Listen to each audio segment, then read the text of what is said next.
और ज्ञान सब ज्ञानड़ी, कबीर ज्ञान सो ज्ञान। जैसे घोड़ा तोप का अब करता चल मैदान।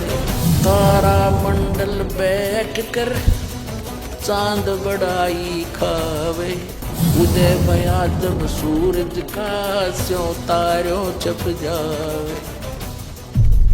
दर्शकों, जैसा कि आपने नितिन दास अज्ञानी के अज्ञान और धूर्तता को किस्त नंबर 1, 2 और 3 में जाना कि ये अज्ञानी मदनपति पंथी नितिन दास भोले भाले श्रद्धालुओं को अपनी झूठ और कपटता का शिकार बना रहा था, जिसका संपूर्ण पर्दाफाश संत रामपाल जी महाराज ने ठोस प्रमाणों और इसी के दोहरे चरित्र से भक्त समाज के सामने कर दिया। दर्शकों, आज हम आपके सामने मदनपति पंथी अज्ञानी नितिन दास के कुछ ऐसे झूठ बेनकाब करने जा रहे हैं, जिस झूठ और कपटता के दम पर ये अज्ञानी संत रामपाल जी महाराज की महिमा को नकारते हुए उन्हें आम संत समझने की भूल कर बैठा है। दर्शकों, अपने आप को तत्वज्ञानी बताने का ढोंग करने वाला ये महामूर्ख व्यक्ति अज्ञानी नितिन दास गीता का मर्मज्ञ ज्ञानी होने का भी दावा करता है। दर्शकों, इस अज्ञानी नितिन दास ने अपनी झूठ और धूर्तता के चलते कई शंकाएं और भी जाहिर की हैं, जिनका आज पूरी तरह से निदान किया जाएगा।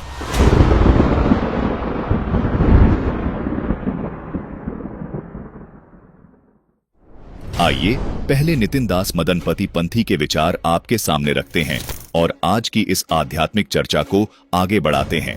दर्शकों, परमात्मा की एक वाणी है कि घर ना होवे कहरी कबहू, सिंह की खाल उड़ाए। यानी गधे को यदि सिंह की खाल पहना दी जाए तो वो गधा शेर नहीं बन सकता, क्योंकि जैसे ही गधा अपनी आवाज निकालेगा वो पहचाना जाएगा कि ये शेर नहीं बल्कि शेर की खाल ओढ़े कोई गधा है।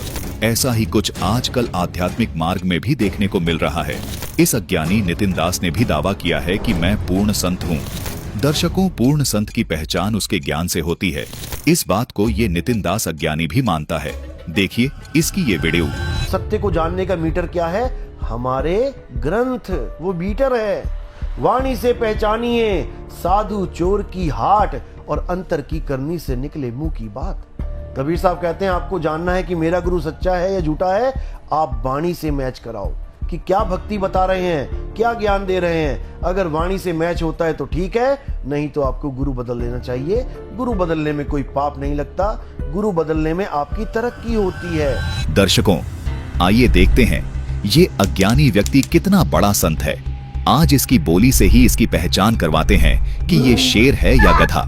दर्शकों, अब आपको नितिन दास की एक वीडियो दिखाते हैं, जिसमें नितिन दास का कहना है कि परमात्मा की भक्ति करो, यही मानव जीवन का मुख्य उद्देश्य है। हमें इंसान जन्म ही क्यों मिला है और हम इस जन्म को कैसे सफल कर सकते हैं, ये सवाल हर एक इंसान के दिमाग में जरूर आता है। इस जीवन को सफल बनाना है, और सफल कैसे बनाना है? केवल और केवल परमात्मा की भक्ति करके। दर्शकों, देखा आपने, नितिन दास का कहना है कि मानव जीवन हमें इसलिए मिला है कि हम इस जीवन में परमात्मा की भक्ति करके इस मानव जीवन को सफल कर सकें। अब शायद आप सोच रहे होंगे कि इसमें गलत क्या है। ये तो सही है, लेकिन दर्शकों, अब हम आपको इसी नितिन दास की एक वीडियो और दिखाते हैं, जिसमें ये परमात्मा को भूल जाता है और कहता है हमें केवल और केवल आत्मा की भक्ति करनी चाहिए। देखिए ये वीडियो। हमें केवल और केवल आत्मा की साधना करनी चाहिए। आत्मा ही वो देवों का देव महादेव है, जिसे कोई नाश नहीं कर सकता, जिसको कोई फना नहीं कर सकता। उसी की साधना का जिक्र गीता में किया गया है, और कबीर पंथ में भी कबीर साहिब भी यही बता रहे हैं कि जब लग ना चीनोगे आत्म, तब लग ना मिली है परमात्म। अरे आत्म चीन है, परमात्म चीन है। संत कहावे सोए, और यह भेद काया से न्यारा, बूझे बिरला कोई। दर्शकों, देखा आपने, ये नितिन दास इस प्रकार से दुनिया को मूर्ख बना रहा है। अब इसको अज्ञानी ना कहा जाए तो क्या कहा जाए, क्योंकि इसने पहले तो कहा कि परमात्मा की भक्ति करनी है और यही मानव जीवन का मुख्य उद्देश्य है। लेकिन जब इस अज्ञानी के जाल में भोले भाले लोग फंस जाते हैं उसके बाद इसके सुर बदल जाते हैं और कहने लगता है कि आत्मा ही सब कुछ है, इसी आत्मा की पूजा करो। दर्शकों, ये अज्ञानी नितिन दास अपनी बोली से ही पहचाना गया कि ये शेर की खाल में गधा था। दर्शकों, हद तो तब हो जाती है जब ये अज्ञानी अपने अज्ञान को सिद्ध करने के लिए कबीर साहिब जी की वाणियों का सहारा लेता है और बोलता है कि कबीर साहिब जी ने भी ऐसा ही कहा था, जबकि ये अज्ञानी कबीर साहिब जी की वाणी को तो सही बोलता है लेकिन अर्थ अपनी अज्ञान सोच से गलत करता है। जैसे इस अज्ञानी ने वाणी बोली है कि जब लग ना चिन्होगे आत्म तब लग ना मिली है परमात्म। दर्शकों, ये वाणी बिल्कुल सिंपल सी है, इस वाणी को समझना कोई बहुत बड़ी बात नहीं है, लेकिन इस अज्ञानी से ये भी नहीं हो पाया। इस वाणी में स्पष्ट आत्मा और परमात्मा अलग अलग बताए हुए हैं कि जब तक आप आत्मा को नहीं जान लोगे, यानी ये नहीं जान लोगे कि हम कौन हैं, हम कहां से आए हैं और हमारे मानव जीवन का उद्देश्य क्या है, तब तक हम परमात्मा को नहीं जान सकते हैं। जबकि ये अज्ञानी घुमा फिरा के आत्मा को ही सर्वशक्तिमान बता देता है। इसी आत्मा को इसने देवों का देव महादेव बता दिया, जबकि पहले कह रहा था कि हमें परमात्मा की भक्ति करनी है। दर्शकों, अब देखिए इस अज्ञानी नितिन दास के अज्ञान की एक और वीडियो, जिसमें इस अज्ञानी ने सारा ही गुड़ गोबर कर दिया है। पहले हमें खुद को खोजना पड़ेगा। मैं क्या हूं? मैं ये शरीर नहीं हूं, शरीर तो मैं एक दिन छोड़ दूंगा। मैं क्या हूं? जो छोड़ेगा वो कौन है? वो आत्मा है, जीवात्मा, वो आत्मदेव है, उसी को परमात्मा बोला। दर्शकों, देखा आपने, शायद आपको भी इस अज्ञानी नितिन दास की बातों पे हंसी आ रही होगी कि इसने पहले तो कहा कि परमात्मा की भक्ति करो और अब बाद में कह रहा है कि आत्मा की भक्ति करो। दर्शकों, अब इस अज्ञानी ने आध्यात्मिक ज्ञान का सारा ही गुड़ गोबर कर दिया। कह रहा है कि आत्मा, जीव आत्मा, आत्मदेव और परमात्मा एक ही हैं। ये अज्ञानी नितिन दास अपनी बोली से फिर पहचाना गया कि ये शेर की खाल में गधा ही है। दर्शकों, इस वीडियो को अंत तक जरूर देखते रहे। इस वीडियो में इस अज्ञानी नितिन दास के ऐसे ऐसे झूठ उजागर किए गए हैं जिन्हें देखकर आप हैरान हो जाओगे कि कोई व्यक्ति इतने आत्मविश्वास के साथ इतने बड़े बड़े झूठ कैसे बोल सकता है। दर्शकों, आपको इस अज्ञानी नितिन दास की एक वीडियो और दिखाते हैं जिसमें ये अज्ञानी संत रामपाल जी महाराज के ज्ञान में देखते हुए कह रहा है कि संत रामपाल जी महाराज तो कहते हैं कि काल ब्रह्म ने अर्जुन के अतिरिक्त किसी को दर्शन नहीं दिए, जबकि गीता अध्याय 11 श्लोक 22 में तो अर्जुन भगवान से कह रहा है कि 11 रुद्र, 12 आदित्य, 8 वसु, साध्यगण, विश्वेदेव आदि आदि आपको देख रहे हैं। इस श्लोक का हवाला देते हुए इस अज्ञानी ने दावा किया है कि काल के विराट रूप को 11 रुद्र, 12 आदित्य आदि ने देखा था, तो संत रामपाल जी महाराज ये कैसे कह सकते हैं कि अर्जुन के अलावा काल का विराट रूप किसी ने नहीं देखा। आइए पहले इस अज्ञानी की ये वीडियो देखते हैं। ये कहते हैं काल भगवान ने वादा किया था कभी किसी को दर्शन नहीं देगा, केवल अर्जुन को दर्शन दिए हैं। इतनी मोटी बुद्धि है इसकी कि क्या बताया जाए। कभी इसने गीता ढंग से पढ़ी हो तब तो इसको समझ में आए। तो अगर इसमें गीता पढ़ी होती तो ये बकवासबाजी तो कभी ना करता। ये बकवासबाजी तो कभी ना करता, समझ लो। 11वें अध्याय का जब 22वां श्लोक देखोगे, जहां पर अर्जुन को विराट रूप दिखाया गया है, उसी में देखो 11वें अध्याय में देखो 22वां श्लोक, उसमें क्या बोला गया है कि आपका ये जो विराट रूप है, जिसको देख के मैं डर रहा हूं, मेरी हालत खराब हो रही है, मुझे शांति नहीं मिल रही है, मैं भयभीत हो चुका हूं, उसी विराट स्वरूप को देखकर, देखो किस किस का नाम लिखा है उस श्लोक में, और ये कहता है कि काल भगवान ने ये प्रण किया है, ये कसम खा रखी है कि मैं किसी को दर्शन नहीं दूंगा, कोई मुझे देख नहीं सकता। उसी 11वें अध्याय के 22वें श्लोक में देखो, 11 रुद्र, 12 आदित्य, 8 वसु, विश्वदेव यानी त्रिदेव, वो भी उसे देख रहे हैं। पितर, गण, गंधर्व, राक्षस, ये सब सिद्ध मुनि, ये आश्चर्यचकित होकर आपको देख रहे हैं आपके इस रूप को देखते हैं, देख रहे हैं वो लोग, इनकी आंखों में मोतियाबिंद हो गया है, इनको समझ में नहीं आ रही है बात। जो ये लोगों को कहता फिर रहा है कि उस काल भगवान ने ये प्रण कर रखा है कि मैं किसी को अपना दर्शन नहीं करूंगा, सबने दर्शन कर लिया है। अध्याय 11 22वां श्लोक, सारी दुनिया ने दर्शन कर लिया, लेकिन रामपाल जी के बुद्धि में अभी ये बात नहीं घुसी है। उनकी बुद्धि में कब घुसेगी? जब जेल से बाहर आके हमारे पंथ में नाम दीक्षा लेंगे, तब समझ में आएगी इनको गीता। अभी नहीं समझ में आ रही है, अभी नहीं समझ में आ रही है। तो ऐसे लोगों का कोई इलाज नहीं है। ऐसे लोगों का एक ही इलाज है कि इनसे ऐसे सवाल पूछ लो जहां पे ये चक्री खा जाए इनका दिमाग, ये दोबारा तुम्हें मुंह नहीं दिखाएंगे। इस प्रकार से इस अज्ञानी ने संत रामपाल जी महाराज पर सवाल उठाया है कि संत रामपाल जी महाराज को गीता का ज्ञान नहीं है। दर्शकों, जो व्यक्ति परमात्मा को परमात्मा ही ना मानता हो, जो परमात्मा को जानता ही ना हो, उल्टा जो व्यक्ति परमात्मा की बजाय आत्मा की ही पूजा करने को कहता हो, उसकी बुद्धि का स्तर आप समझ सकते हैं कि वो व्यक्ति कितना बड़ा अज्ञानी और महामूर्ख होगा। देखिए इस महामूर्ख व्यक्ति के विचार जो गीता को समझाने चला था। सतनाम क्या है? सत्य नाम कोई नाम नहीं, ये है अपन रूप। जो तुम्हारा असली स्वरूप है वो सतनाम है। तो सतनाम का तुमने बना दिया मंत्र। सतनाम परमात्मा भी है, सतनाम जगह भी है, सतनाम नाम भी है।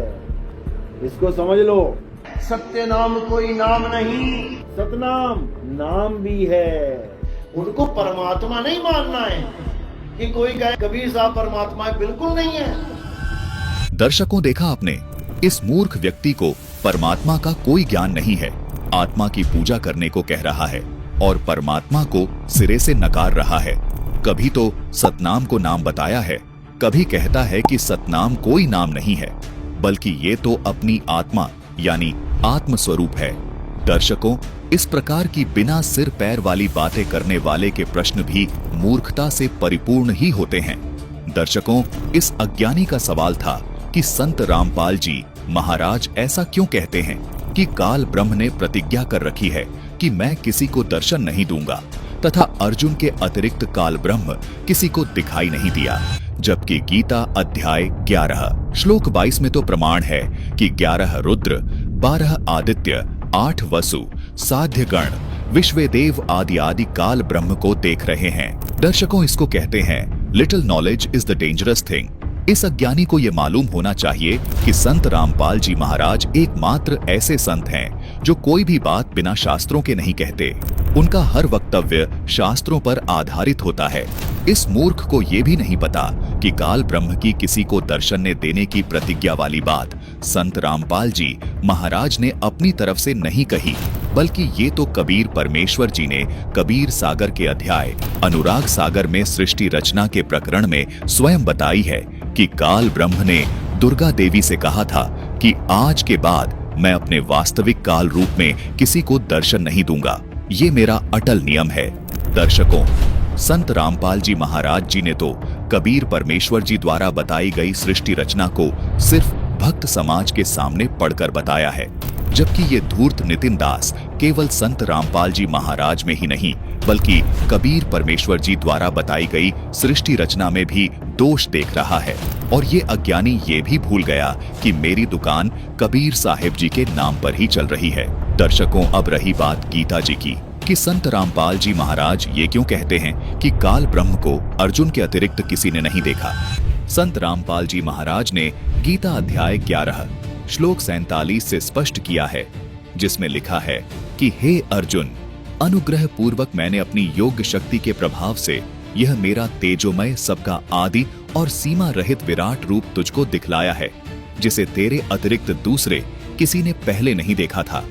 आगे अध्याय 11 श्लोक 48 में कहा है कि हे अर्जुन, मनुष्य लोक में इस प्रकार विश्व रूप वाला मैं न वेद और यज्ञों के अध्ययन से, न दान से, न क्रियाओं से और न उग्र तपों से ही तेरे अतिरिक्त दूसरे के द्वारा देखा जा सकता हूँ। दर्शकों, इन दोनों श्लोकों से स्पष्ट होता है कि गीता ज्ञानदाता ने ही स्वयं कहा है कि हे अर्जुन, मैंने तेरे अतिरिक्त ना पहले किसी को दर्शन दिए और ना ही मैं आगे किसी को दर्शन दूंगा। ये मेरी अटल प्रतिज्ञा है। हे अर्जुन, मैंने तेरे ऊपर अनुग्रह करके तुझे अपना विराट रूप दिखाया है। दर्शकों, इन दोनों श्लोकों तथा कबीर सागर के इन प्रमाणों से स्पष्ट है कि संत रामपाल जी महाराज जी ने अपनी ओर से कुछ नहीं कहा है। दर्शकों, अब आपके जहन में यह सवाल भी आ रहा होगा कि फिर गीता अध्याय 11 श्लोक 22 का आशय क्या है?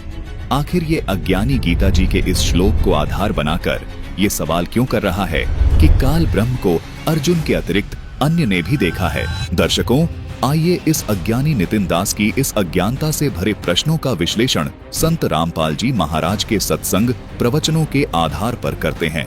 दर्शकों, गीता अध्याय 11 के जिस श्लोक 22 का हवाला ये अज्ञानी दे रहा है, इस श्लोक में बताया गया विराट रूप काल ब्रह्म का नहीं बल्कि श्री कृष्ण रूपी काल के विराट रूप का वर्णन है। गीता अध्याय 11 श्लोक 21 से 30 तक गीता ज्ञानदाता ने अर्जुन को श्री कृष्ण रूप में काल का विराट रूप दिखाया था। श्री कृष्ण रूप में काल का ये विराट रूप 11 रुद्र, 12 आदित्य, 8 वसु, साध्यगण, विश्वेदेव आदि ने देखा था। जो श्री कृष्ण रूपी काल का विराट रूप था, ना कि काल का विराट रूप।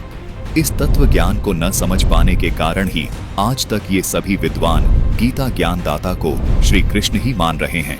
दर्शकों, इसी बात का प्रमाण हमें गीता अध्याय 11 श्लोक 46 से भी स्पष्ट मिल जाता है, जिसमें अर्जुन कहता है कि हे सहस्त्र बाहु, मैं तुम्हारे मुकुटधारी चक्र और गदा उठाए हुए चतुर्भुज नारायण रूप के दर्शन करना चाहता हूँ।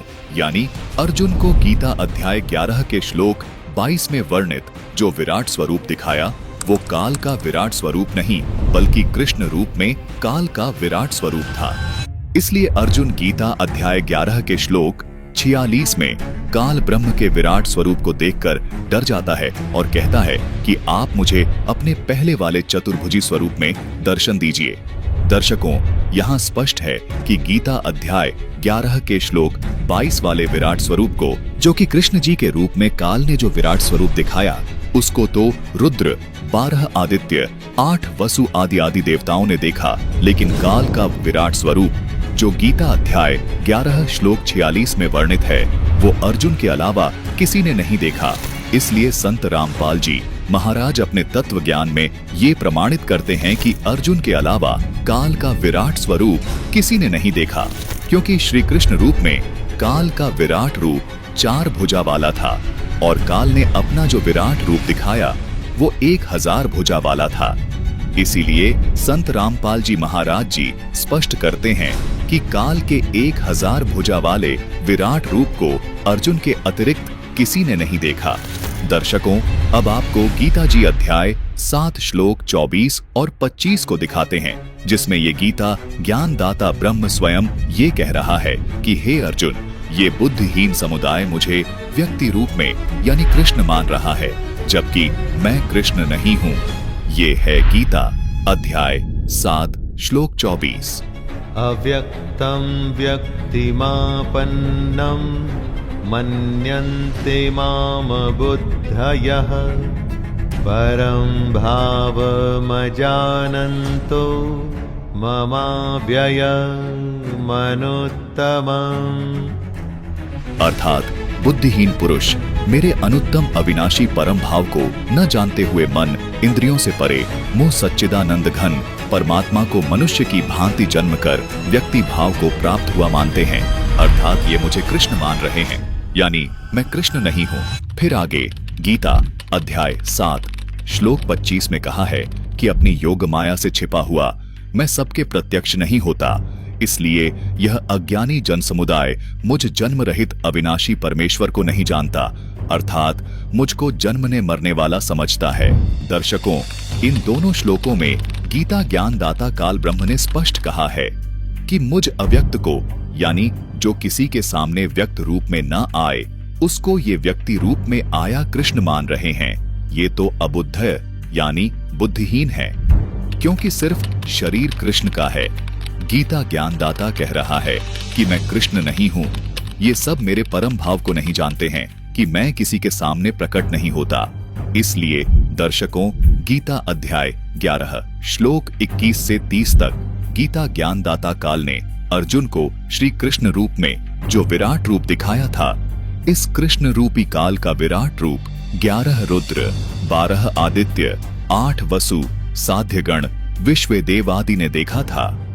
वो काल रूपी कृष्ण का विराट रूप था, ना कि काल का विराट रूप। इसीलिए आज तक ये सभी गीता ज्ञानदाता को कृष्ण ही मान रहे हैं। दर्शकों, गीता अध्याय 11 श्लोक 31 में अर्जुन को लगा कि श्री कृष्ण जी मानव को खाने वाले आदमखोर नहीं हो सकते हैं, क्योंकि अर्जुन कह रहा है कि हे भगवान, समूह के समूह आपके मुख में जा रहे हैं, जो आपके सामने हाथ जोड़े खड़े हैं, उनको भी आप खा रहे हो। इसलिए मैं बहुत भयभीत और डरा हुआ हूँ। दर्शकों, गीता अध्याय 11 श्लोक 21 से 30 तक के इन दृश्यों को देखकर अर्जुन को ये एहसास हुआ कि ये आदमखोर तो कोई और है, ये मनुष्यों को खाने वाला श्री कृष्ण जी नहीं हो सकता है। इसलिए अर्जुन ने श्लोक 31 में पूछा कि मुझे बतलाइए कि आप उग्र रूप वाले कौन हो? हे देवों में श्रेष्ठ, आपको नमस्कार हो, आप प्रसन्न होइए। आदि पुरुष, आपको मैं विशेष रूप से जानना चाहता हूँ, क्योंकि मैं आपकी प्रवृत्ति को नहीं जानता। दर्शकों, श्री कृष्ण जी अर्जुन के रिश्तेदार थे। क्या ऐसा हो सकता है कि एक रिश्तेदार दूसरे को ना जानता हो? उत्तर होगा, ऐसा बिल्कुल संभव नहीं है। इसलिए जब अर्जुन ने इन सब दृश्यों को देखा तो लगा कि ये शरीर तो भले ही श्री कृष्ण जी का है, लेकिन ये जो बोल रहा है ये कोई अन्य ही बला है, ये कृष्ण जी नहीं हो सकते हैं। तब श्लोक 31 में अर्जुन ने कहा कि आप मुझे अपना वास्तविक परिचय दीजिए कि आप कौन हैं। दर्शकों, अर्जुन की इस प्रार्थना के बाद श्री कृष्ण जी के शरीर से निकलकर काल ने अपना विराट रूप अर्जुन को दिखाया था। उस समय अर्जुन को श्री कृष्ण जी नहीं बल्कि काल का विराट रूप दिख रहा था। इसलिए गीता अध्याय 11 श्लोक 46 में अर्जुन कहता है कि हे सहस्त्रबाहु यानी 1000 भुजा वाले भगवान, आप अपने 4 भुजा वाले रूप में आइए। दर्शकों, यहाँ ये भी स्पष्ट है कि काल ने पहले जो विराट रूप दिखाया वो श्री कृष्ण जी वाला चतुर्भुज रूप वाला दिखाया था। और अध्याय 11 श्लोक 31 में अर्जुन के प्रार्थना करने पर कि आप वास्तव में हैं कौन, कृपया मुझे बतलाइए।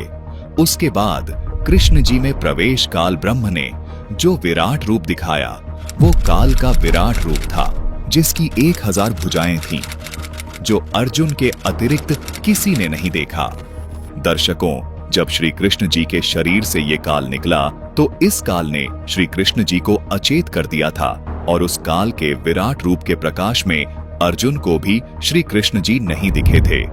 गीता अध्याय 11 श्लोक 32 में काल ने स्पष्ट किया कि मैं लोगों का नाश करने वाला बढ़ा हुआ महाकाल हूँ, यानी मैं श्री कृष्ण नहीं हूँ। इस समय इन लोगों को नष्ट करने के लिए प्रवृत्त हुआ हूँ। इसलिए जो प्रतिपक्षियों की सेना में स्थित योद्धा लोग हैं वे सब तेरे बिना भी नहीं रहेंगे, अर्थात तेरे युद्ध ना करने से भी इन सब का नाश हो जाएगा। दर्शकों, काल का ये रूप देखने के बाद अर्जुन फिर गीता अध्याय 11 श्लोक 46 में कहता है कि मैं वैसे ही आपको मुकुट धारण किए हुए तथा गदा और चक्र हाथ में लिए हुए देखना चाहता हूँ। इसलिए ये विश्व स्वरूप हे सहस्त्रबाहों, आप उसी चतुर्भुज रूप में प्रकट होइए।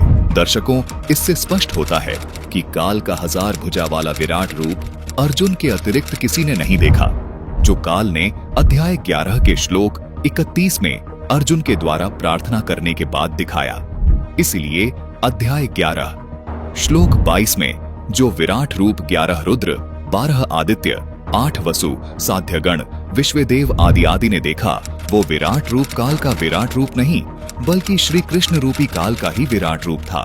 दर्शकों, गीता ज्ञानदाता काल ब्रह्म इसलिए गीता अध्याय 11 श्लोक 47 में स्पष्ट करता है कि हे अर्जुन, अनुग्रह पूर्वक मैंने अपनी योग शक्ति के प्रभाव से यह मेरा तेजोमय सबका आदि और सीमा रहित विराट रूप तुझको दिखलाया है, जिसे तेरे अतिरिक्त दूसरे किसी ने पहले नहीं देखा था। दर्शकों, इस श्लोक से स्पष्ट हो जाता है कि काल का विराट रूप अर्जुन के अतिरिक्त अन्य किसी ने नहीं देखा और ना कोई आगे देखेगा। आगे अध्याय 11 श्लोक 48 में कहा है कि हे अर्जुन, मनुष्य लोक में इस प्रकार विश्वरूप वाला मैं न वेद और न यज्ञों के अध्ययन से, न दान से, न क्रियाओं से और न उग्र तपों से ही तेरे अतिरिक्त दूसरे के द्वारा देखा जा सकता हूँ। तो दर्शकों, ये वो तत्व ज्ञान है जो संत रामपाल जी महाराज भक्त समाज को दे रहे हैं। लेकिन इस अज्ञानी और धूर्त व्यक्ति नितिन दास को शिवाय ईर्ष्या और अज्ञानता परोसने के कुछ नहीं आता। संत रामपाल जी महाराज जी ने गीता जी से ही प्रमाणित कर दिया कि काल के विराट रूप को अर्जुन के अतिरिक्त किसी ने नहीं देखा। संत रामपाल जी महाराज जी ने इस अज्ञानी नितिन दास की अज्ञानता का पूरा पोस्टमार्टम इस किस्त में प्रमाणों के साथ कर दिया है तथा आगे आने वाली किस्तों में भी करेंगे। इस अज्ञानी नितिन दास को कहीं मुंह छिपाने के लिए जगह नहीं मिलेगी। दर्शकों, आइए अब आपको इस अज्ञानी की इसी वीडियो का कुछ भाग और दिखाते हैं, जिसमें इसने कहा है कि काल के विराट रूप को संजय ने देखा, भीम के पोते यानी घटोत्कच के पुत्र बर्बरीक ने देखा। इसलिए संत रामपाल जी महाराज झूठ बोल रहे हैं कि काल किसी को दर्शन नहीं देता है। आइए पहले इस अज्ञानी के ये विचार सुन लेते हैं।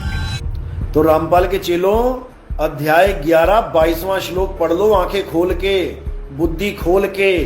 काल भगवान अगर छुपा बैठा है तो अर्जुन ये क्यों कह रहा है कि हर प्रकार के देवी देवता, रुद्र, आदित्य, वसु सब आपको आश्चर्य के साथ देख रहे हैं उसको, और तुम्हें लग रहा है कि केवल अर्जुन ही देख रहा है। इसको तो इतना भी नहीं पता जड़ बुद्धि को कि अर्जुन के साथ और कौन कौन देख रहा है।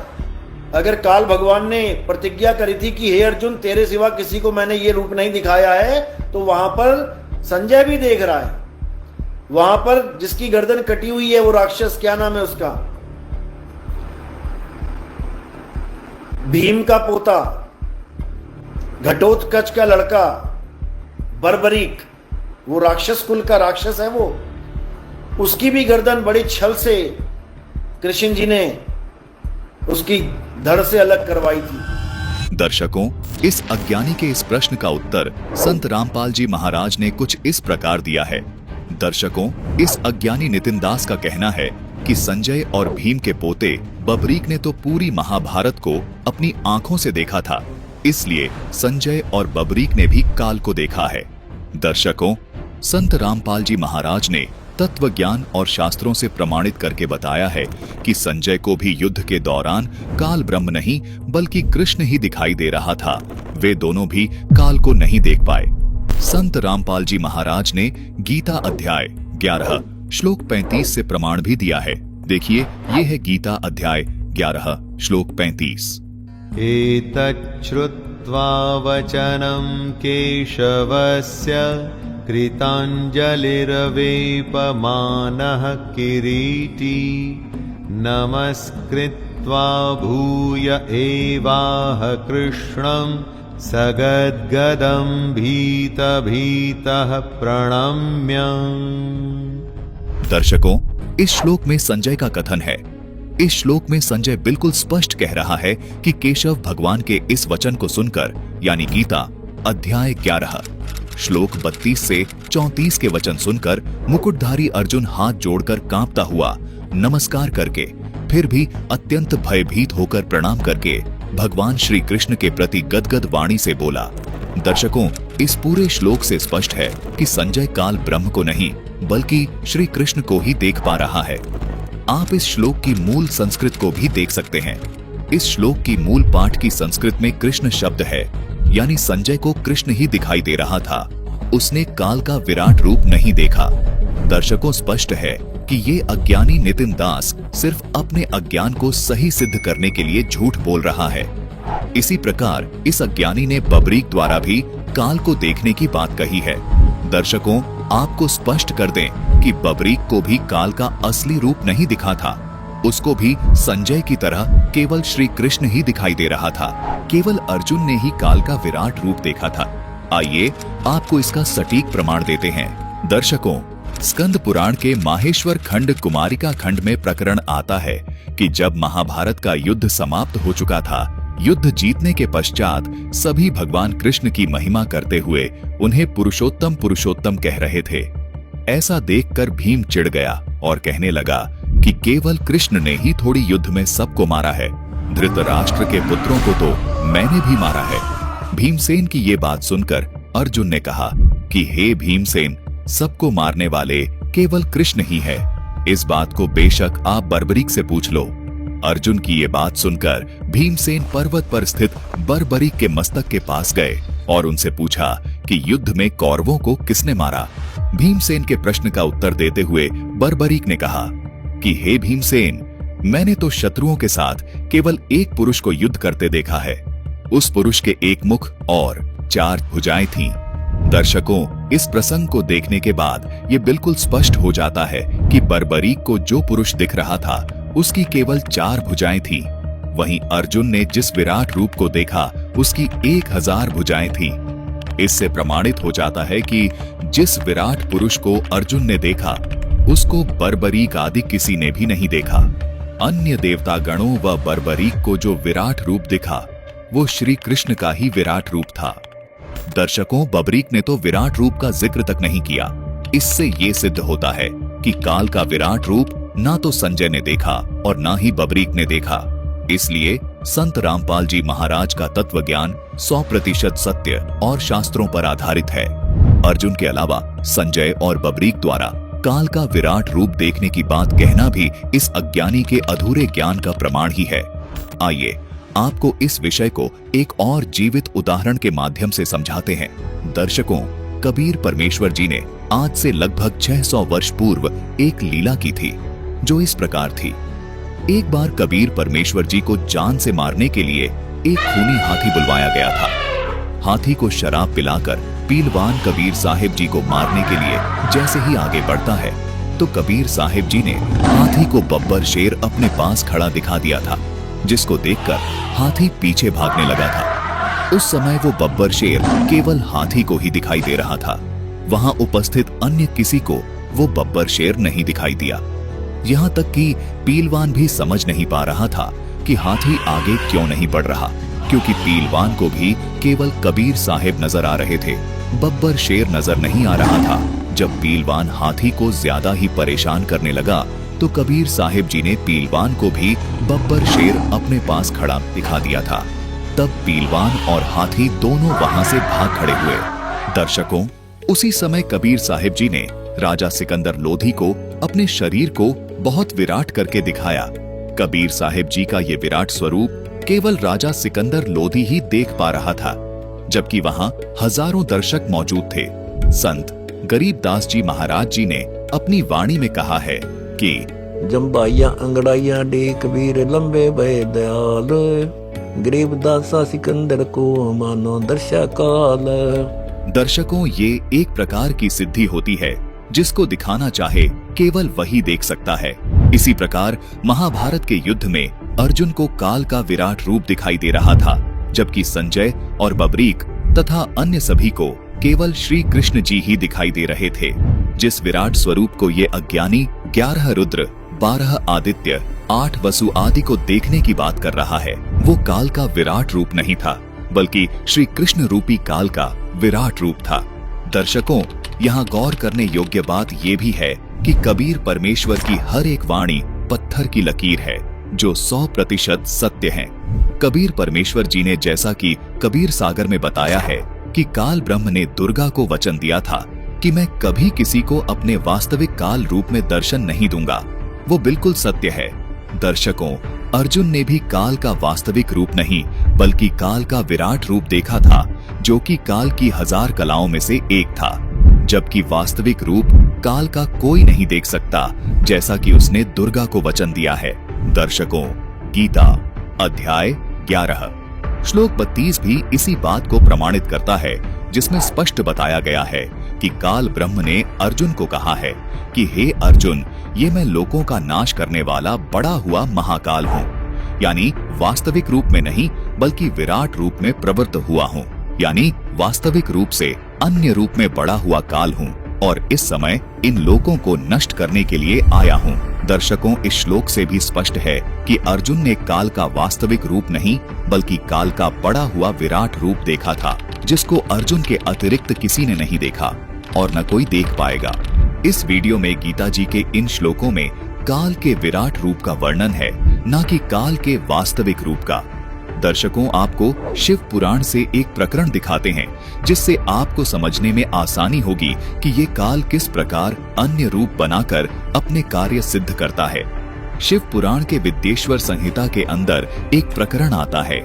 इसमें लिखा है कि एक बार विष्णु जी और ब्रह्मा जी का आपस में युद्ध हो जाता है, जिसका कारण ये था कि विष्णु जी कह रहे थे कि मैं तुम्हारा पिता हूँ और ब्रह्मा जी कह रहे थे कि मैं तुम्हारा पिता हूँ। इन दोनों के बीच हुए युद्ध को रोकने के लिए काल भगवान पहले तो इन दोनों के बीच में एक बहुत बड़ा स्तंभ खड़ा कर देता है। उसके बाद काल स्वयं शिव जी का रूप बनाकर इन दोनों के पास आ जाता है और कहता है कि पुत्रों, तुम दोनों ने तपस्या करके प्रसन्न हुए मुझ परमेश्वर से सृष्टि और स्थिति नामक 2 कृत्य प्राप्त किए हैं। ये दोनों तुम्हें बहुत प्रिय हैं। इसी प्रकार मेरी विभूति स्वरूप रुद्र और महेश्वर ने 2 अन्य उत्तम कृत्य संहार और तिरोभाव मुझसे प्राप्त किए हैं। दर्शकों, यहाँ ये जो शिव बोल रहा था ये स्वयं काल था, लेकिन ये यहाँ पर शिव रूप में आया था। इस काल ने अपना असली रूप यहाँ भी नहीं दिखाया था। यानी इस काल को जब भी अपनी कोई लीला करनी होती है तो ये किसी अन्य शरीर में प्रवेश कर जाता है या दूसरा रूप बनाकर आ जाता है और अपना कार्य पूरा करता है। इस काल ने अपना वास्तविक रूप आज तक किसी को भी नहीं दिखाया है। इसका ये नियम आज भी कायम है। दर्शकों, इस काल के असली रूप को आज तक किसी ने भी नहीं देखा है और अर्जुन को भी काल ने सिर्फ विराट रूप ही दिखाया था, जो वास्तविक रूप से अलग है। इस काल के असली रूप को तो कबीर साहिब जी ने ही बताया है कि इस काल का औंचा माथा, थोड़े से उभरे हुए दांत और थोड़ा खराब सा चेहरा है, जिससे हम थोड़ी सी कल्पना ही कर सकते हैं। दर्शकों, अब आपको एक और उदाहरण से ये स्पष्ट करते हैं कि काल कैसे दूसरा रूप बनाकर आ जाता है। दर्शकों, रामायण में एक प्रकरण आता है जिस समय रावण का मामा मारीच हिरण का रूप बनाकर सीता जी के द्वारा बनाई गई बगीची को तोड़ने लगा था। सीता जी ने उसको देखकर कहा था कि ये सोने का मृग है जो मुझे बहुत अच्छा लग रहा है। सीता जी ने श्री राम जी से कहा कि आप इसको मेरे लिए पकड़ कर लाइए। दर्शकों, इस प्रकरण से हम सिर्फ आपको यही बताना चाहते हैं कि रावण का मामा मृग यानी हिरण नहीं था, वो तो एक ब्राह्मण आदमी था। उसने तो सिद्ध के जरिए अपना रूप इंसान से मृग का बना लिया था। मृग मारीच का असली रूप नहीं था। इसी प्रकार काल भी अपने वास्तविक रूप में नहीं आता है। अर्जुन ने काल के सिर्फ विराट रूप को देखा, ना कि उसके वास्तविक रूप को।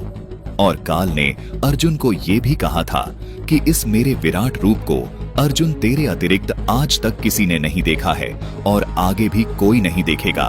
दर्शकों, गीता अध्याय 11 श्लोक 32 भी इसी बात को प्रमाणित करता है, जिसमें स्पष्ट बताया गया है कि काल ब्रह्म ने अर्जुन को कहा है कि हे अर्जुन, मैं लोकों का नाश करने वाला बड़ा हुआ महाकाल हूँ। यानी वास्तविक रूप में नहीं बल्कि विराट रूप में प्रवृत्त हुआ हूँ। यानी वास्तविक रूप से अन्य रूप में बढ़ा हुआ काल हूँ और इस समय इन लोकों को नष्ट करने के लिए आया हूँ। दर्शकों, इस श्लोक से भी स्पष्ट है कि अर्जुन ने काल का वास्तविक रूप नहीं बल्कि काल का बड़ा हुआ विराट रूप देखा था, जिसको अर्जुन के अतिरिक्त किसी ने नहीं देखा और न कोई देख पाएगा। अर्जुन ने भयभीत होकर गीता अध्याय 11 के श्लोक 45 में कहा कि मैंने पहले कभी आपका ये रूप नहीं देखा। इस रूप को देखकर मैं हृषित हो रहा हूँ और मेरा मन भय से अति व्याकुल हो रहा है। इसलिए मुझे ये विराट काल रूप नहीं बल्कि उसी चतुर्भुज रूप को दिखलाइए।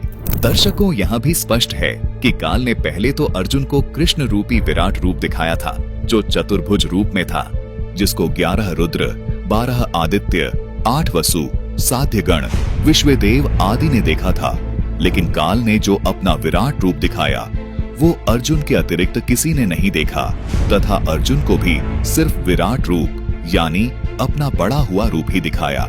यानी वास्तविक रूप तो काल ने अर्जुन को भी नहीं दिखाया, जिसका वर्णन कबीर परमेश्वर जी ने किया है इसीलिए संत रामपाल जी महाराज का कथन बिल्कुल सत्य है कि काल अपने वास्तविक रूप में कभी किसी के सामने नहीं आता। इसलिए इस महामूर्ख नितिन दास अज्ञानी को कबीर परमेश्वर जी की वाणियों पर संदेह नहीं करना चाहिए।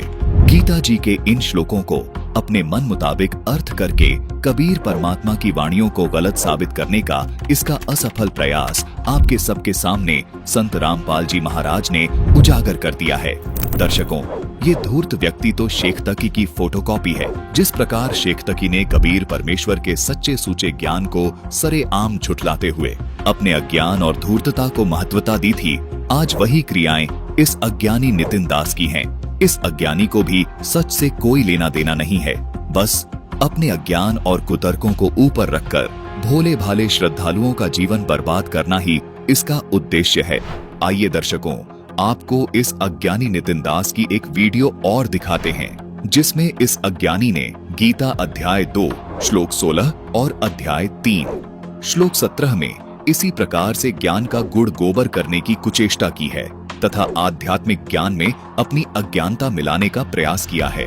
ये अज्ञानी साथ में ये भी कह रहा है कि संत रामपाल जी महाराज अध्याय 2 श्लोक 16 और अध्याय 3 श्लोक 17 को अपने शिष्यों को नहीं बताते हैं, क्योंकि गीता जी के इन श्लोकों में बहुत गूढ़ रहस्य छिपे हैं जो संत रामपाल जी महाराज को नहीं पता है। दर्शकों, इस अज्ञानी की ये वीडियो दिखाने से पहले आपको बता दे कि इस अज्ञानी के द्वारा गीता जी पर जितनी भी अज्ञानता परोसी गई है, उसकी पूरी पोल इस वीडियो में और आगे आने वाली किस्तों में विस्तार के साथ खोली गई है। कृपया इस वीडियो को अंत तक जरूर देखें। अब देखिए इस अज्ञानी नितिन दास की ये वीडियो। अभी गीता पढ़ी है? गीता पढ़ी है या वही पढ़ी है? अक्षर पुरुष नहीं अक्षर पुरुष और कुछ पढ़ा है? अध्याय 2 पढ़ा है? उसमें क्या लिखा है? गुरु महाराज मैंने पढ़ा नहीं पढ़ा, आप पढ़ाएंगे वो पढ़ूंगा। लिखो कागज कलम लेके आए ना। अध्याय 2 24वां श्लोक लिखो। अब इसको पढ़ना है। इसमें क्या लिखा है? हाँ, और सुनो, अध्याय 3 17वां श्लोक पढ़ो। इसमें क्या लिखा है? जो आत्मा में रमण करता है, जो आत्मा में तृप्त है, जो आत्मा में संतुष्ट है, उसके लिए कोई धार्मिक कर्म कर्तव्य लागू ही नहीं होता। ना कोई जप, ना कोई तप, ना कोई पूजा, ना कोई यज्ञ, ना कोई पाठ, ना कोई हवन, ना कोई नदी पूजा, ना कोई परिक्रमा, ना कोई मंत्र जंतर। छोड़ दे सब। ये लिखा है, समझे? अध्याय 4 34वां श्लोक लिखो। क्या लिखा है? कि तुम ऐसे तत्वदर्शी संत की शरण में जाओ। तत्वदर्शी का मतलब क्या होता है? तत्व, यही समझा रहा हूं मैं। हाँ, यही समझा रहा हूं। तत्वदर्शी का मतलब क्या होता है? सूक्ष्मदर्शी का नाम सुना है? सूक्ष्मदर्शी क्या होता है? जो सूक्ष्म से सूक्ष्म जीवाणु कीटाणु का दर्शन करा दे। माइक्रोस्कोप देखते हैं उसमें। दूरदर्शी क्या होता है? दूरदर्शी का मतलब होता है दूरबीन। जो ग्रह तुम्हें खुली आंखों से नहीं दिखाई दे रहे, वो दूरबीन में से तुम देख सकते हो। दर्शी का मतलब होता है दर्शन कराने वाला। तत्वदर्शी का मतलब होता है तत्व के दर्शन कराने वाला, मंत्र जपवाने वाला नहीं कि मंत्र जपवाने वाला। तत्वदर्शी। अब कौन से तत्व हैं? हे अर्जुन, 2 प्रकार के तत्व हैं। अध्याय 2 16वां श्लोक लिखो। अध्याय 2 16वां श्लोक। हे अर्जुन, इस दुनिया में 2 प्रकार के तत्व हैं। एक असत्य तत्व है, एक सत्य तत्व है। सद्गुरु क्या करता है? असत्य तत्व को छुड़वा देता है और सत्य तत्व का लखाव करा देता है। ये है तत्वदर्शी की डेफिनेशन। मंत्र नहीं जपवाता।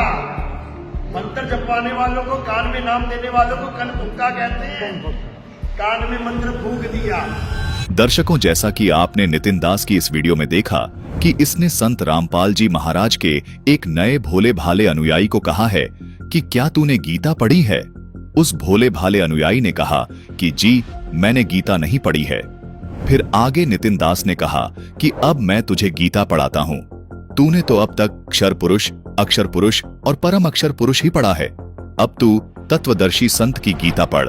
दर्शकों, आपने इस अज्ञानी की वीडियो में देखा कि इसने अपने आप को गीता अध्याय 4 श्लोक 34 से तत्वदर्शी संत सिद्ध करने के लिए गीता अध्याय 2 श्लोक 16 का हवाला दिया है कि इसमें जो 2 तत्व सत और असत हैं, जो इनको बता देगा वो तत्वदर्शी संत है।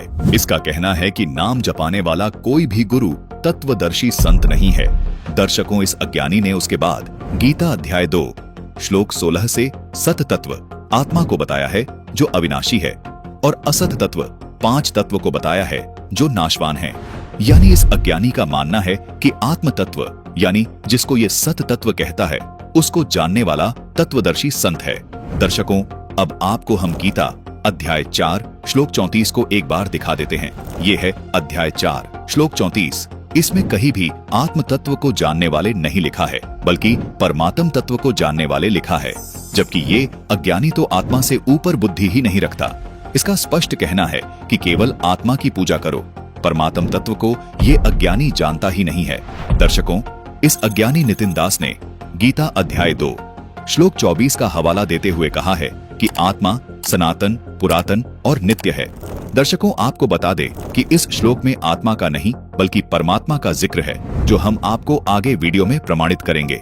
कृपया वीडियो को अंत तक देखते रहें। चलिए अब गीता अध्याय 4 श्लोक 34 का विश्लेषण जगत गुरु तत्वदर्शी संत रामपाल जी महाराज के सत्संगों के आधार पर करते हैं। सबसे पहले देखिए गीता अध्याय 4 श्लोक 32 का अनुवाद। इस श्लोक में कहा है कि इस प्रकार और भी बहुत तरह के यज्ञ वेद की वाणी में विस्तार से कहे गए हैं।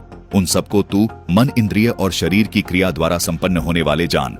इस प्रकार तत्व से जानकर उनके अनुष्ठान द्वारा तू कर्म बंधन से सर्वथा मुक्त हो जाएगा। दर्शकों, इस श्लोक में ब्राह्मणः का अर्थ अनुवादक ने गलत किया है, जबकि इसी अनुवादक ने गीता अध्याय 17 श्लोक 23 में इसी ब्राह्मणः शब्द का अर्थ सच्चिदानंद घन ब्रह्म सही किया है। इसी प्रकार इस श्लोक में भी ब्राह्मणः शब्द का अर्थ सच्चिदानंद घन ब्रह्म ही करना था। आइए अब आपको इस श्लोक का यथार्थ अर्थ संत रामपाल जी महाराज के सत्संगों के आधार पर दिखाते हैं। गीता अध्याय 4 श्लोक 32 में कहा है कि सच्चिदानंद घन ब्रह्म सह शरीर इस पृथ्वी पर प्रकट होकर जो ज्ञान अपने मुख कमल से बोलता है, वो ज्ञान तत्व ज्ञान होता है। इस तत्व ज्ञान में सभी प्रकार के धार्मिक अनुष्ठानों यानी भक्ति मार्गों की जानकारी विस्तार के साथ बताई गई है। उन सबको तू कर्म जान, यानी ये सभी धार्मिक अनुष्ठान काम करते करते किए जाते हैं। इस प्रकार तत्व से जानकर उनके अनुष्ठान द्वारा तू कर्म बंधन से सर्वथा मुक्त हो जाएगा, यानी तेरा जन्म और मरण का रोग समाप्त हो जाएगा। उसके बाद गीता अध्याय 4 श्लोक 34 में कहा है कि हे अर्जुन, उस ज्ञान को यानी जो ज्ञान गीता अध्याय 4 श्लोक 32 में बताया है कि वो ज्ञान सच्चिदानंद घन ब्रह्म अपने मुख कमल से बोलता है, जिसको तत्व ज्ञान कहते हैं। उस ज्ञान को तू तत्वदर्शी ज्ञानियों के पास जाकर समझ। उनको भली भांति दंडवत प्रणाम करने से, उनकी सेवा करने से और कपट छोड़कर सरलता पूर्वक प्रश्न करने से वे परमात्म तत्व को भली भांति जानने वाले ज्ञानी महात्मा तुझे उस तत्व ज्ञान का उपदेश करेंगे। दर्शकों, इस श्लोक में परमात्म तत्व को जानने वाले लिखा है, ना कि आत्म तत्व को जानने वाले। इस अज्ञानी ने कहा है कि आत्मा सत है जो अविनाशी है और 5 तत्व असत हैं जो नाशवान हैं। दर्शकों, इसका पूरा विश्लेषण हमने आगे वीडियो में किया हुआ है। कृपया वीडियो को अंत तक अवश्य देखिए। दर्शकों, इस अज्ञानी नितिन दास ने कहा है कि गीता अध्याय 3 श्लोक 17 को पढ़ो, जिसमें कहा है कि ना कोई जप करना है, ना कोई तप करना है और ना ही कोई अन्य धार्मिक अनुष्ठान करना है। देखिए एक बार फिर से ये वीडियो। हाँ, और सुनो, अध्याय 3 17वां श्लोक पढ़ो। इसमें क्या लिखा है? जो आत्मा में रमण करता है, जो आत्मा में तृप्त है, जो आत्मा में संतुष्ट है, उसके लिए कोई धार्मिक कर्म कर्तव्य लागू ही नहीं होता। ना कोई जप, ना कोई तप, ना कोई पूजा, ना कोई यज्ञ, ना कोई पाठ, ना कोई हवन, ना कोई नदी पूजा, ना कोई परिक्रमा, ना कोई मंत्र जंतर। छोड़ दे सबको, ये लिखा है। दर्शकों, वीडियो में आगे बढ़ने से पहले हम इस अज्ञानी नितिन दास की पहचान कर लेते हैं कि यह कैसा तत्वदर्शी है, यानी इसने श्रीमद् भगवत गीता को कितना जाना है। देखें इस अज्ञानी नितिन दास की ये वीडियो, जिसके लिए गीता में बोला गया, हे अर्जुन, शर पुरुष और अक्षर पुरुष ये 2 प्रकार के पुरुष हैं। शर तो इस शरीर को जानो जो नाशवान है, और अक्षर अविनाशी जीवात्मा को जानो जो अविनाशी है, वो भी कभी नहीं मरती। लेकिन ये दोनों ही पूजनीय नहीं है, क्योंकि एक तो जन्म रहा और मर रहा है शरीर, और एक जन्म मरण में फंस गया है जीव। जो जन्म मरण में ना तो फंसा है और ना जो जनता मरता है, वो आत्मदेव है, उसी को परमात्मा बोला गया है। तो वहां पर उत्तम पुरुष की बात की गई है। 3 प्रकार के पुरुष बताए हैं गीता अध्याय 15 में, आप समझेंगे जब पढ़ेंगे। दर्शकों, देखा आपने, इस अज्ञानी नितिन दास ने गीता अध्याय 15 श्लोक 16 और 17 का विश्लेषण किया है। इसने गीता अध्याय 15 श्लोक 16 का भावार्थ करते हुए कहा है कि क्षर पुरुष तो शरीर है जो जन्मता और मरता है। अक्षर पुरुष अविनाशी जीव आत्मा है जो जन्म मरण में फंसी हुई है, इसलिए ये दोनों ही पूजनीय नहीं है। उसके बाद फिर इस अज्ञानी नितिन दास ने गीता अध्याय 15 श्लोक 17 से तीसरे पुरुष यानी उत्तम पुरुष को आत्मदेव बताया है और कहा है कि वो जन्म मरण में नहीं है, वो आत्मदेव है, वो परमात्मा है जो अविनाशी है। दर्शकों, इस अज्ञानी की इस वीडियो से ये बिल्कुल स्पष्ट है कि क्षर पुरुष यानी शरीर पहला पुरुष है, जीव आत्मा दूसरा यानी अक्षर पुरुष है और आत्मदेव तीसरा यानी उत्तम पुरुष है। आइए इसको ग्राफिक से समझते हैं। जीव आत्मा बराबर आत्मा यानी जीव को ही आत्मा कहते हैं। आत्मदेव बराबर परमात्मा यानी आत्मदेव को परमात्मा कहते हैं। दर्शकों, वैसे तो ये पूरी वीडियो इस अज्ञानी नितिन दास के झूठे और पलटू बयानों से भरी हुई है। गीता जी अध्याय 15 श्लोक 16 और 17 का जो विश्लेषण इस अज्ञानी ने किया है, इसको आज संत रामपाल जी महाराज ने सरेआम बेपर्दा कर दिया है। दर्शकों, इस अज्ञानी ने कहा है कि पहला पुरुष यानी क्षर पुरुष तो इसलिए भगवान नहीं है क्योंकि उसका नाश हो जाता है। दूसरा पुरुष यानी अक्षर पुरुष यानी जीव आत्मा इसलिए भगवान नहीं है क्योंकि वो जन्म मरण में आती है। तीसरा पुरुष यानी उत्तम पुरुष वो आत्मदेव है, वो इस शरीर में नहीं रहता, इसलिए जन्म मरण में नहीं आता, इसलिए उसको उत्तम पुरुष कहा है। एक बार फिर से सुनिए। जो जन्म मरण में ना तो फंसा है और ना जो जनता मरता है, वो आत्मदेव है, उसी को परमात्मा बोला गया है। दर्शकों, अब देखिए, जिस आत्मदेव को ये शरीर से बाहर बता रहा था यानी जन्म मरण से बाहर बता रहा था, अब उसी आत्मदेव यानी आत्मा को शरीर के अंदर बता रहा है, यानी आत्मदेव भी जन्म मरण में आता है। देखिए इसकी ये वीडियो। चलाता है, ड्राइवर की ताकत से ही पिछले टायर तक चल रहे हैं क्योंकि ड्राइवर के हाथ में कंट्रोल है। इसी प्रकार पूरे शरीर को कौन चला रहा है? आत्मदेव चला रहा है। लेकिन ये आत्मदेव बैठा कहाँ है, ड्राइवर बैठा कहाँ है शरीर में, ये नहीं पता। आंख का पता है, कान का पता है, नाक का पता है, बाल का पता है, सबका पता है। किसको पता है? ये ड्राइवर को पता है, गाड़ी के बारे में सब पता है। लेकिन वो ड्राइवर कहाँ बैठ के गाड़ी चला रहा है, आत्मा कहाँ बैठी है इस वक्त, वो नहीं पता। दर्शकों, सुना आपने? अब आपको इस अज्ञानी का एक बयान और दिखाते हैं जिसमें ये कहता है कि यदि आत्मदेव शरीर में होता तो ये शरीर कभी मरता ही नहीं। देखिए इसकी ये वीडियो।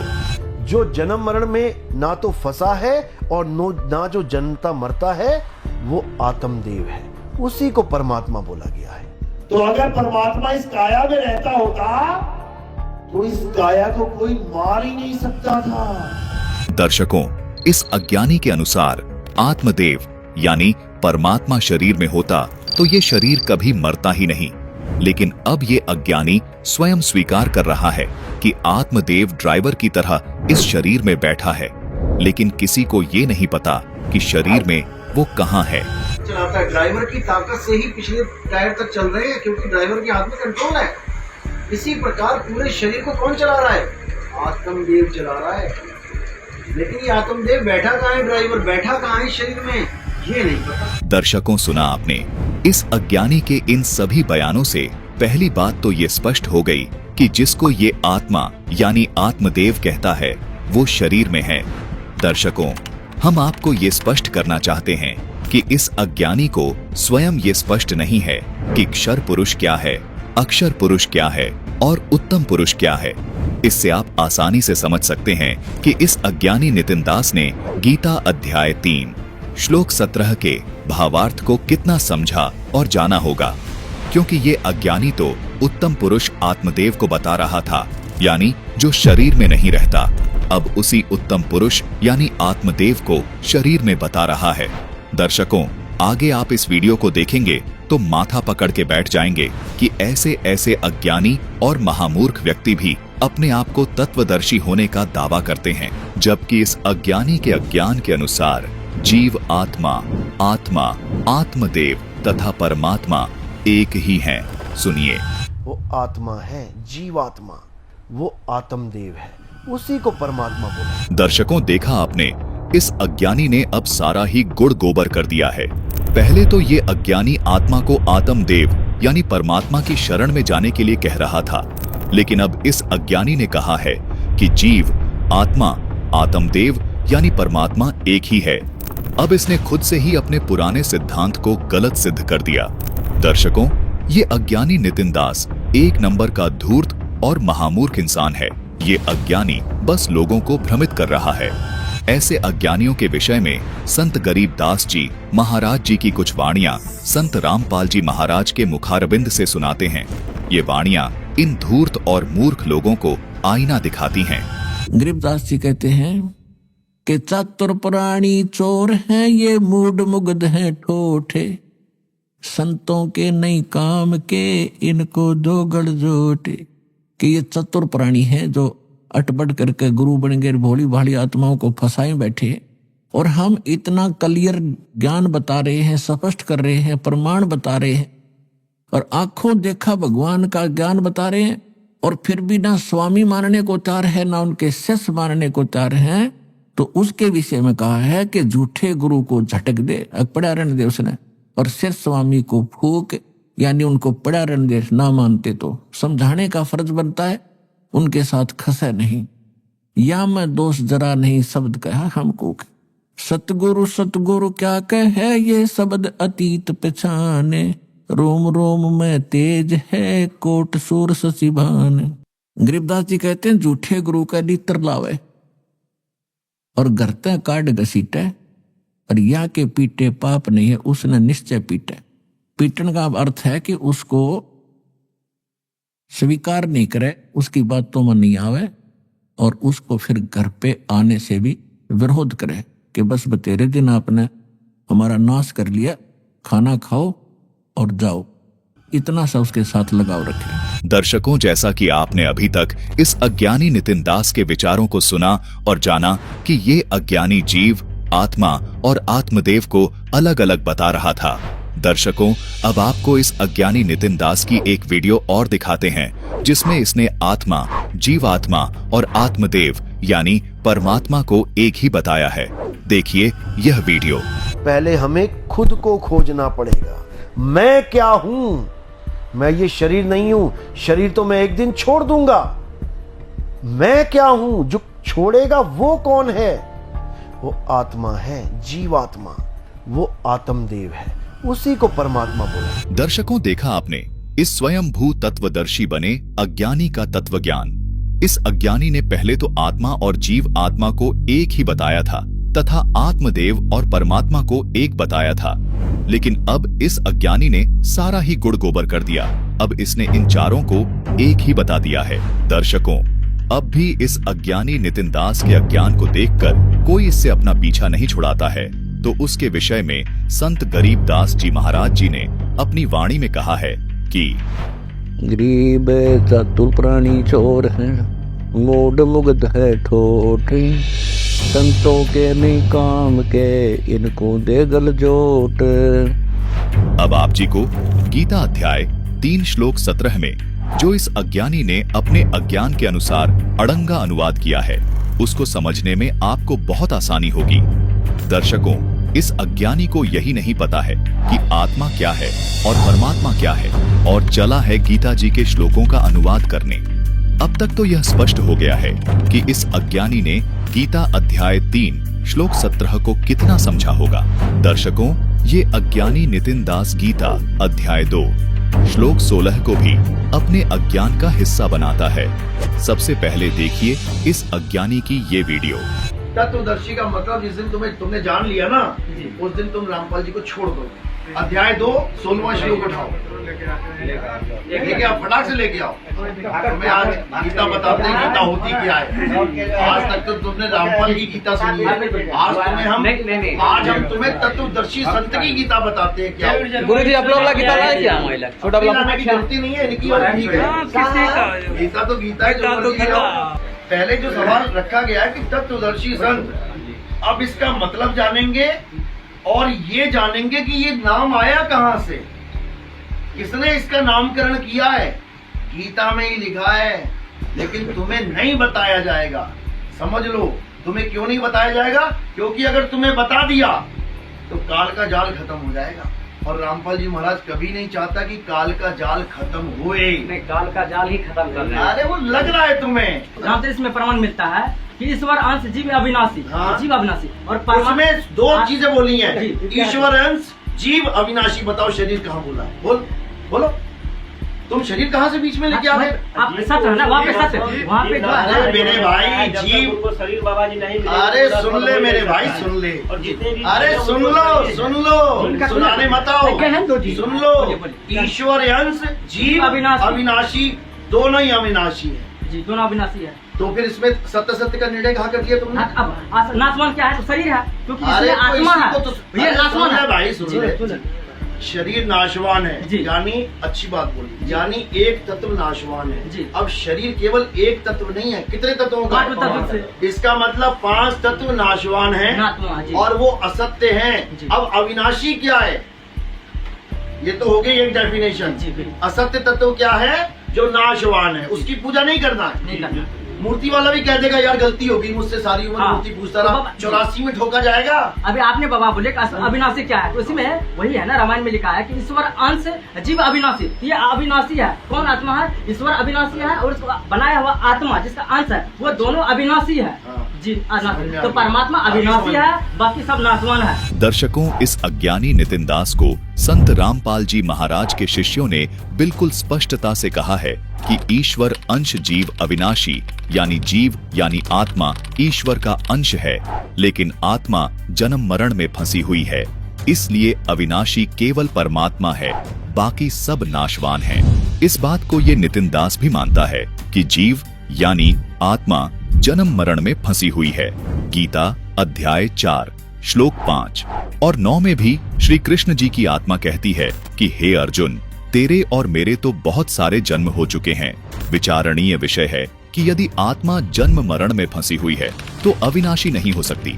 इसी प्रकार 5 तत्व भी बनते और बिखर जाते हैं, इसलिए 5 तत्व भी अविनाशी नहीं हुए। अविनाशी केवल ईश्वर यानी परमात्मा है, जो न कभी जन्म लेता है और न कभी मरता है, जो आदि है, सनातन है और पुरातन है। उसी का अंश ये आत्मा और 5 तत्व हैं। उसी परमात्मा ने इनको उत्पन्न किया है। आइए अब गीता अध्याय 3 श्लोक 17 का विश्लेषण करते हैं, जिसका हवाला देकर ये अज्ञानी कहता है कि आत्मा की पूजा करने वाले को कोई भी धार्मिक कर्म नहीं करना। देखिए। हाँ, और सुनो, अध्याय 3 17वां श्लोक पढ़ो। इसमें क्या लिखा है? जो आत्मा में रमण करता है, जो आत्मा में तृप्त है, जो आत्मा में संतुष्ट है, उसके लिए कोई धार्मिक कर्म कर्तव्य लागू ही नहीं होता। ना कोई जप, ना कोई तप, ना कोई पूजा, ना कोई यज्ञ, ना कोई पाठ, ना कोई हवन, ना कोई नदी पूजा, ना कोई परिक्रमा, ना कोई मंत्र जंतर। छोड़ दे सब, ये लिखा है। दर्शकों, इस अज्ञानी नितिन दास ने गीता अध्याय 3 श्लोक 17 का भावार्थ यह निकाला है कि कोई भी धार्मिक क्रिया करनी ही नहीं है, बस अपनी आत्मा में रमण करना है। ये मूर्ख आत्मा और परमात्मा में फर्क ही नहीं जानता, इसलिए आत्मा में ही रमण करने का विधान बनाकर बैठा है, जबकि श्लोक का भावार्थ इस अज्ञानी के भावार्थ से बिल्कुल विपरीत है। दर्शकों, आइए अब गीता अध्याय 3 श्लोक 17 का यथार्थ भावार्थ संत रामपाल जी महाराज जी के सत्संग प्रवचनों के आधार पर जानते हैं। इस श्लोक की मूल संस्कृत में आत्मरति शब्द है। इस शब्द को जब हम अच्छे से समझेंगे तभी इस श्लोक का यथार्थ भावार्थ समझ में आ पाएगा, क्योंकि गीता अनुवादकों ने आत्मरति शब्द का अर्थ आत्मा में रमण किया है, जो कि गलत है। आइए सबसे पहले आत्मरति शब्द का सही अर्थ समझते हैं। दर्शकों, कबीर सागर में सृष्टि रचना के प्रकरण में प्रमाण आता है कि जब ब्रह्मा जी ने अपने पिता निरंजन की खोज करने के लिए अपनी मां दुर्गा से यह कहकर गए कि यदि मुझे पिताजी के दर्शन नहीं हुए तो मैं वापस आपके पास नहीं आऊंगा। दर्शकों, जब ब्रह्मा जी काफी समय तक वापस नहीं लौटे तो देवी दुर्गा जी ने अपनी वचन शक्ति से गायत्री नामक युवती की उत्पत्ति की और उसको आदेश दिया कि आप अपने भाई ब्रह्मा को वापस बुलाकर लाओ। उसको बताना कि आपको मां याद कर रही है और तेरे बिना सृष्टि नहीं रची जा रही है, इसीलिए आप वापस चलो। गायत्री ने ब्रह्मा जी को खोजकर ब्रह्मा जी से कहा, आप घर वापस चलो, आपको माँ याद कर रही है। दर्शकों, ब्रह्मा जी को अपने पिता के दर्शन नहीं हुए थे, इसलिए ब्रह्मा जी ने गायत्री से शर्त रखी कि यदि तू मेरी झूठी गवाही दे दे कि ब्रह्मा ने पिता के दर्शन कर लिए हैं और ज्योति निरंजन ने मेरे सामने ब्रह्मा जी को दर्शन दिए हैं तो मैं तेरे साथ चल पड़ूंगा। अब गायत्री ने सोचा कि यदि मैं झूठ बोलूंगी तो आगे चलकर ब्रह्मा ये कह सकता है कि मुझे तो दर्शन नहीं हुए थे। वो तो गायत्री ने अपने आप से ही झूठ बोल दिया। ये विचार करके गायत्री ने कहा कि मेरी भी एक शर्त है कि आप मेरे साथ रति यानी रमण अर्थात भोग विलास करो, तब मैं आपकी झूठी गवाही दूंगी। दर्शकों, अब आपको रति शब्द का अर्थ समझ में आ गया होगा। रति यानी भोग विलास।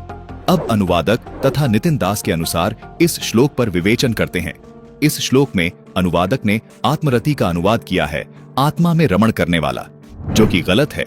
दर्शकों, इसका सही अर्थ ये है कि आत्मा के साथ भोग विलास यानी रमण करने वाला। उदाहरण के लिए जैसे श्री कृष्ण जी की प्रेमिका राधा रानी जी थी, इसलिए श्री कृष्ण जी को राधा रमण भी कहते हैं, यानी राधा जी के साथ भोग विलास करने वाला।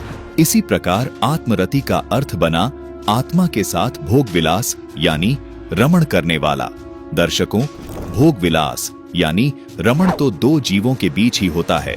आत्मा खुद के साथ खुद कैसे भोग विलास यानी रमण करेगी। दर्शकों, आइए अब आपको एक प्रसिद्ध संत प्रेमानंद जी के विचार भी दिखाते हैं, जिनका भी ये मानना है कि रति क्रिया के लिए दो का होना अनिवार्य है। देखिए ये वीडियो। कर्नल संजय कुमार सिंह जी, राधे राधे महाराज जी, आपके चरणों में कोटि कोटि प्रणाम। महाराज जी, ब्रह्मांड की उत्पत्ति में और मनुष्य के जन्म और वापस ईश्वर में विलय का उद्देश्य क्या है? खेल। सहज शब्द में खेल, शास्त्रीय शब्द में इच्छा। एकोहम बहुश्यामा। उस परमात्मा के हृदय में उपनिषद कहते हैं एकोहम बहुश्यामा, मैं बहुत हो जाऊं, क्योंकि खेल अकेले नहीं होता। एकाकी न रमते, एक में रमण नहीं होता, दूसरा कोई है नहीं। तो आप अपने आप से अपने आप को बहुत रूपों में विस्तार करके और दो प्रकार के खेल खेल रहे हैं। दर्शकों, इस अज्ञानी नितिन दास का आत्मरति शब्द का अर्थ आत्मा में रमण करना बिल्कुल गलत है। दर्शकों, ऐसे शब्दों का अर्थ अलंकारिक होता है, यानी ये शब्द अलंकार के रूप में लिखे जाते हैं। ऐसे शब्दों के अर्थ को प्रसंग के अनुसार उसके भाव को समझा जाता है। इसलिए आत्मरति का सही अर्थ प्रसंग के अनुसार आत्म मंथन करना है, यानी विचार विमर्श करना। जैसे हम कोई विचार करके सही और गलत को जानते हैं, इसलिए आत्मरति का अर्थ विचार विमर्श करना होता है। दर्शकों, जैसा कि गीता अध्याय 3 श्लोक 10 से 15 तक शास्त्र विहित यज्ञों यानी शास्त्र अनुकूल भक्ति साधना करने को कहा है, और यह भी कहा है कि इन धार्मिक अनुष्ठानों में पूर्ण परमात्मा को इष्ट मानकर ये यज्ञ यानी धार्मिक अनुष्ठान करने चाहिए, जिससे साधक को सांसारिक लाभ मिलते हैं और साधक के सभी पापों का नाश भी होता है, जिससे उस साधक का मोक्ष हो जाता है। दर्शकों, गीता अध्याय 3 श्लोक 16 में कहा है कि जो साधक गीता अध्याय 3 श्लोक 10 से लेकर 15 तक बताए गए शास्त्र विहित कर्तव्य कर्म यानी शास्त्र अनुकूल भक्ति साधना नहीं करता है, वह पाप आत्मा तो व्यर्थ ही जीता है। दर्शकों, अब गीता अध्याय 3 श्लोक 17 को समझते हैं। इसमें कहा है कि जो साधक गीता अध्याय 3 श्लोक 10 से लेकर 15 तक बताए गए शास्त्र विहित भक्ति साधना को आत्म मंथन करता है कि मैं भाग्यवान हूँ और मैं शास्त्र विधि अनुसार भक्ति साधना कर रहा हूँ, अब मुझे अन्य भक्ति साधना जो लोक वेद से प्रचलित है उनको करने का मुझे कोई प्रयोजन नहीं रहा। यानी शास्त्र अनुकूल भक्ति साधना के अतिरिक्त मुझे अब कोई भी धार्मिक कर्म करने की आवश्यकता नहीं है। गीता अध्याय 3 श्लोक 10 से लेकर 15 तक बताए गए शास्त्र विहित भक्ति साधना को आत्म मंथन करता है कि मैं भाग्यवान हूँ, इसलिए शास्त्र अनुकूल भक्ति साधना के अतिरिक्त कोई भी धार्मिक कर्म उस साधक के लिए करना शेष नहीं रहता। उसके बाद गीता अध्याय 3 श्लोक 18 में कहा है कि उस साधक की जो शास्त्र अनुकूल भक्ति साधना करता है उसकी हाय तौबा मिट जाती है। उस साधक का स्वार्थ सिद्धि के लिए भक्ति कर्म करने में कोई प्रयोजन नहीं रहता है और शास्त्र विधि अनुसार साधना न करे ऐसा भी कोई अनाड़ीपन उस साधक में नहीं रहता। यानी वो साधक शास्त्र विहित कर्म अपनी स्वार्थ पूर्ति के लिए नहीं करता और वह ऐसा अहम भी नहीं करता कि शास्त्र विहित कर्म क्यों करूं, क्योंकि वो साधक शास्त्र विहित साधना में संतुष्ट है। गीता अध्याय 3 श्लोक 19 में कहा है कि इसलिए हे अर्जुन, तू निरंतर आसक्ति से रहित होकर सदा कर्तव्य कर्म को भली भांति करता रहे। यानी शास्त्र अनुकूल भक्ति करता रहे, क्योंकि आसक्ति से रहित होकर कर्म करता हुआ मनुष्य परमात्मा को प्राप्त हो जाता है। यानी किसी भी प्रकार की इच्छा से रहित होकर कर्म कर, यानी शास्त्र अनुकूल भक्ति को अपना कर्तव्य जानकर भक्ति कर। इसके बाद तेरे ऊपर कोई भी धार्मिक कर्तव्य लागू नहीं होगा। दर्शकों, इस श्लोक में बिल्कुल स्पष्ट कर दिया है कि निस्वार्थ भाव से धार्मिक कर्म करता रह, जिससे तू परमात्मा को प्राप्त कर लेगा। जबकि ये अज्ञानी नितिन दास कहता है कि कोई धार्मिक कर्म करने की आवश्यकता नहीं है, बस अपनी आत्मा की ही पूजा करो, अपनी आत्मा में ही समा जाओ। दर्शकों, इन सभी श्लोकों में ये ही स्पष्ट किया है कि परमात्मा जो भी आपको लोक संग्रह दे, जैसे कार, मकान आदि, उसमें संतुष्ट रह और यही विश्वास रख कि परमात्मा जो कर रहा है वो सही कर रहा है और तुझे तो अपने पेट के लिए कार्य तथा मोक्ष के लिए शास्त्र विहित धार्मिक कर्म करने ही चाहिए। जबकि ये अज्ञानी क्या कहता है, देखिए। हाँ, और सुनो, अध्याय 3 17वां श्लोक पढ़ो। इसमें क्या लिखा है? जो आत्मा में रमण करता है, जो आत्मा में तृप्त है, जो आत्मा में संतुष्ट है, उसके लिए कोई धार्मिक कर्म कर्तव्य लागू ही नहीं होता। ना कोई जप, ना कोई तप, ना कोई पूजा, ना कोई यज्ञ, ना कोई पाठ, ना कोई हवन, ना कोई नदी पूजा, ना कोई परिक्रमा, ना कोई मंत्र जंतर। छोड़ दे सब, ये लिखा है। दर्शकों, इस अज्ञानी नितिन दास के कहने का भावार्थ ये है, मैं अपने शिष्यों को कोई भी धार्मिक कर्म करने को नहीं देता, जैसे जप, तप आदि आदि। इसका कहना है कि हम तो बस आत्मा में रमण करते हैं। दर्शकों, अब आपको इस अज्ञानी की कथनी और करनी में अंतर दिखाते हैं, जिससे आपको पता चलेगा कि ये अज्ञानी कहता कुछ है और करता कुछ है। दर्शकों, आपको इसकी एक वीडियो दिखाते हैं जिसमें इस अज्ञानी का कहना है कि मैं तुम्हें ऐसी भक्ति दूंगा जिसमें तुम्हें राम राम की रट नहीं लगानी पड़ेगी। यानी मुख से राम तक बोलने की जरूरत नहीं है, बल्कि वो राम यानी भगवान तुम्हारी रट खुद लगाएगा, यानी तुम्हें भजेगा। आपको तो बस विश्राम करना है। देखिए इसकी ये वीडियो।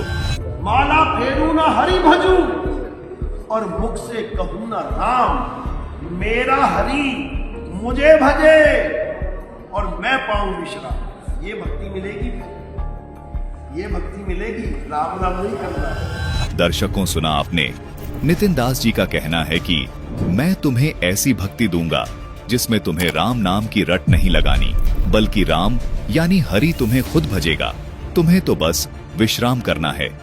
दर्शकों, इसकी ये बात सुनकर कोई भी इससे प्रभावित हो जाएगा और सोचेगा कि ये तो गजब भक्ति दे रहा है, जिसमें हमें भगवान को नहीं भजना बल्कि भगवान हमें भजेगा। लेकिन दर्शकों, सावधान हो जाइए, ये एक झूठा और धूर्त किस्म का इंसान है, क्योंकि अब हम आपको जो वीडियो इस अज्ञानी की दिखाने जा रहे हैं, उससे इसकी वाणी पहचानी जाएगी कि ये शेर नहीं बल्कि गधा है। इसने कहा है कि ऐसी भक्ति दूंगा जिसमें न तो माला फेरनी है और न ही राम का नाम रटना है। लेकिन अब देखिए ये अज्ञानी क्या कह रहा है। कहते राम नाम रटते रहो जब लग घट में प्राण। कब हूं दीन दयाल के भनक पड़ेगी कान। परमात्मा दूर नहीं है, पहले इसको समझ लो कि मेरा क्या होगा, मुझे शब्द का अनुभव नहीं हुआ तो अरे वो साथ है तुम्हारे, वो गर्म में तुम्हारे साथ है। दर्शकों, देखा आपने, अब इस अज्ञानी की वाणी से ही इसकी पहचान कीजिए। राम नाम को रटने से मना करने वाला अब कह रहा है कि जब तक इस शरीर में प्राण है तब तक राम नाम रटते रहो, कभी न कभी तो परमात्मा हमारी पुकार सुनेगा ही। मतलब पहले ये व्यक्ति झूठ बोल रहा था कि ऐसी भक्ति दूंगा कि राम तुम्हें खुद भजेगा। ये है इस अज्ञानी का असली चेहरा। दर्शकों, इस अज्ञानी का कहना है कि कोई कर्तव्य कर्म नहीं करना है, बस अपनी आत्मा में रमण करना है। लेकिन इस अज्ञानी की जो वीडियो हम आपको दिखाने जा रहे हैं, उसे देखकर आप समझ जाएंगे कि ये व्यक्ति एक नंबर का झूठा और कपटी इंसान है। अब क्या करना है पहले समझ लो। सुबह उठते ही सबसे पहला काम करना है साहिब बंदगी सतनाम। कैसे करना है? दोनों हाथों को ऐसे जोड़ना है जैसे तालाब में से पानी निकालते हैं। तालाब के किनारे मानो आप बैठे हो, पानी कैसे निकालोगे तालाब में से? ऐसे करो। तो जब दोनों हाथ जुड़ जाएंगे तो बीच में गैप नहीं होना चाहिए। पानी निकालते तो बीच में गैप आएगा क्या? गैप आएगा तो गैप में से पानी निकल जाएगा। तो दोनों हाथों को जब आपने जोड़ लिया, अब अलग नहीं करना है, अब जोड़े जोड़े पहले बोलना है साहेब, अब जोड़े जोड़े ही दोनों हाथों को सिर के ऊपर रख लेना है, बोलो बंदगी। उसके बाद दोनों को जोड़े जोड़े बोलना है सतनाम। ये हो गया साहेब बंदगी सतनाम। कैसे? साहेब बंदगी ऊपर रख लो बिल्कुल, सतनाम। अब हाथों को अलग कर लो। तो ये बंदगी है, यानी नमस्कार मालिक को। जैसे फूल रखे थे सर से ऊपर, सर से परे, शरीर से परे, ऐसे ही बंदगी हो रही है शरीर से परे। मालिक को बंदगी कर रहे हैं। तो सुबह उठ के साहिब बंदगी सतनाम बोलना है आपने। उसके बाद नहाने के बाद साहिब बंदगी सतनाम, भोजन से पहले साहिब बंदगी सतनाम, सोने से पहले साहिब बंदगी सतनाम। ये 4 बार आपने करनी ही करनी है। कब तक करनी है? अंत समय तक, जब तक शरीर नहीं छूट गया। इस काया रूपी काल से बंदगी करवाते रहना, समझे? दर्शकों, इस अज्ञानी को न तो गीता जी का ज्ञान है और न ही इसकी कथनी और करनी एक समान है। ये सिर्फ झूठ और धूर्तता का सहारा लेकर समाज को नरक में धकेलने का काम कर रहा है। तो आपका सवाल है कि कृष्ण जी ने किस देव की आराधना के बारे में बताया है? तो उस देव का नाम है आत्मदेव। कृष्ण जी ने गीता में बोला, नैनम छिंदंती शस्त्राणी नैनम दहती पावका। हे अर्जुन, इस आत्मा को ना तो कोई शस्त्र काट सकता है, ना अग्नि जला सकती है, ना वायु सुखा सकती है और ना जल इसे भिगो सकता है। अगर पूरे संसार में कोई पूजनीय है, कोई साधना के योग्य है, कि कोई आराधना के योग्य है, तो वो केवल और केवल आत्मदेव है। दर्शकों, इस अज्ञानी ने झूठ बोलने की सारी सीमाएं पार कर दी हैं। दर्शकों, पूरी गीता जी में कहीं भी ये नहीं लिखा है कि आत्मा की पूजा करो, जबकि परमात्मा की पूजा करने के लिए सैकड़ों जगह लिखा हुआ है। जबकि ये मूर्ख आत्मा को आत्मदेव बताकर अपने अज्ञान को परोस रहा है। दर्शकों, अब इस अज्ञानी नितिन दास का झूठ बोलने का स्वभाव बन चुका है। इस अज्ञानी ने गीता अध्याय 3 के श्लोक 17 को ठीक से न समझकर उसी पर आरूढ़ हुआ बैठा है। दर्शकों, इस अज्ञानी का मानना है कि गीता जी श्री कृष्ण जी ने नहीं, बल्कि श्री कृष्ण जी की आत्मा ने, यानी आत्मदेव ने बोली है। तो दर्शकों, आइए इस अज्ञानी की बात को बड़ी करते हैं और दिखाते हैं कि श्री कृष्ण जी की आत्मा यानी आत्मदेव क्या कह रहा है। गीता जी के अध्याय 3 के श्लोक 17 में श्री कृष्ण जी की आत्मा कहती है कि अपनी आत्मा में रमण करने वाला, यानी जो अपनी आत्मा में संतुष्ट है, उसे कोई धार्मिक कर्म नहीं करना, यानी न श्राद्ध करना है, न तप करना है, न मंदिरों में जाना है। इस श्लोक के आधार पर ये अज्ञानी कहता है कि अपनी आत्मा की पूजा करनी है। दर्शकों, विचार कीजिए, क्या ये आत्मदेव पूजा है या इस श्लोक में कहीं आत्मा की पूजा करने को कहा है? उत्तर होगा बिल्कुल नहीं। दर्शकों, इसके इस अज्ञान का संपूर्ण विश्लेषण इसी वीडियो में संत रामपाल जी महाराज ने बहुत जबरदस्त तरीके से किया है, जिसको देखकर आप दांतों तले उंगलियां दबाएंगे और आप इस अज्ञानी के झूठ को आसानी से समझ जाएंगे। कृपया आप इस वीडियो को पूरी अवश्य देखिएगा। दर्शकों, इस अज्ञानी की तो रग रग में झूठ भरा पड़ा है। यदि आत्मा को ही पूजना होता तो परमात्मा नाम का कोई शब्द ही नहीं होता। सिर्फ अपनी अपनी आत्मा को ही सब कुछ मान कर बैठ जाओ, जबकि गीता जी में ऐसा कुछ है ही नहीं जो ये अज्ञानी परोस रहा है। गीता जी अध्याय 18 श्लोक 62 में श्री कृष्ण जी की आत्मा स्पष्ट ये कह रही है कि हे अर्जुन, तू सर्व भाव से उस परमात्मा की शरण में जा, जहां जाने के पश्चात तू परम शांति और परम सनातन धाम को प्राप्त हो जाएगा।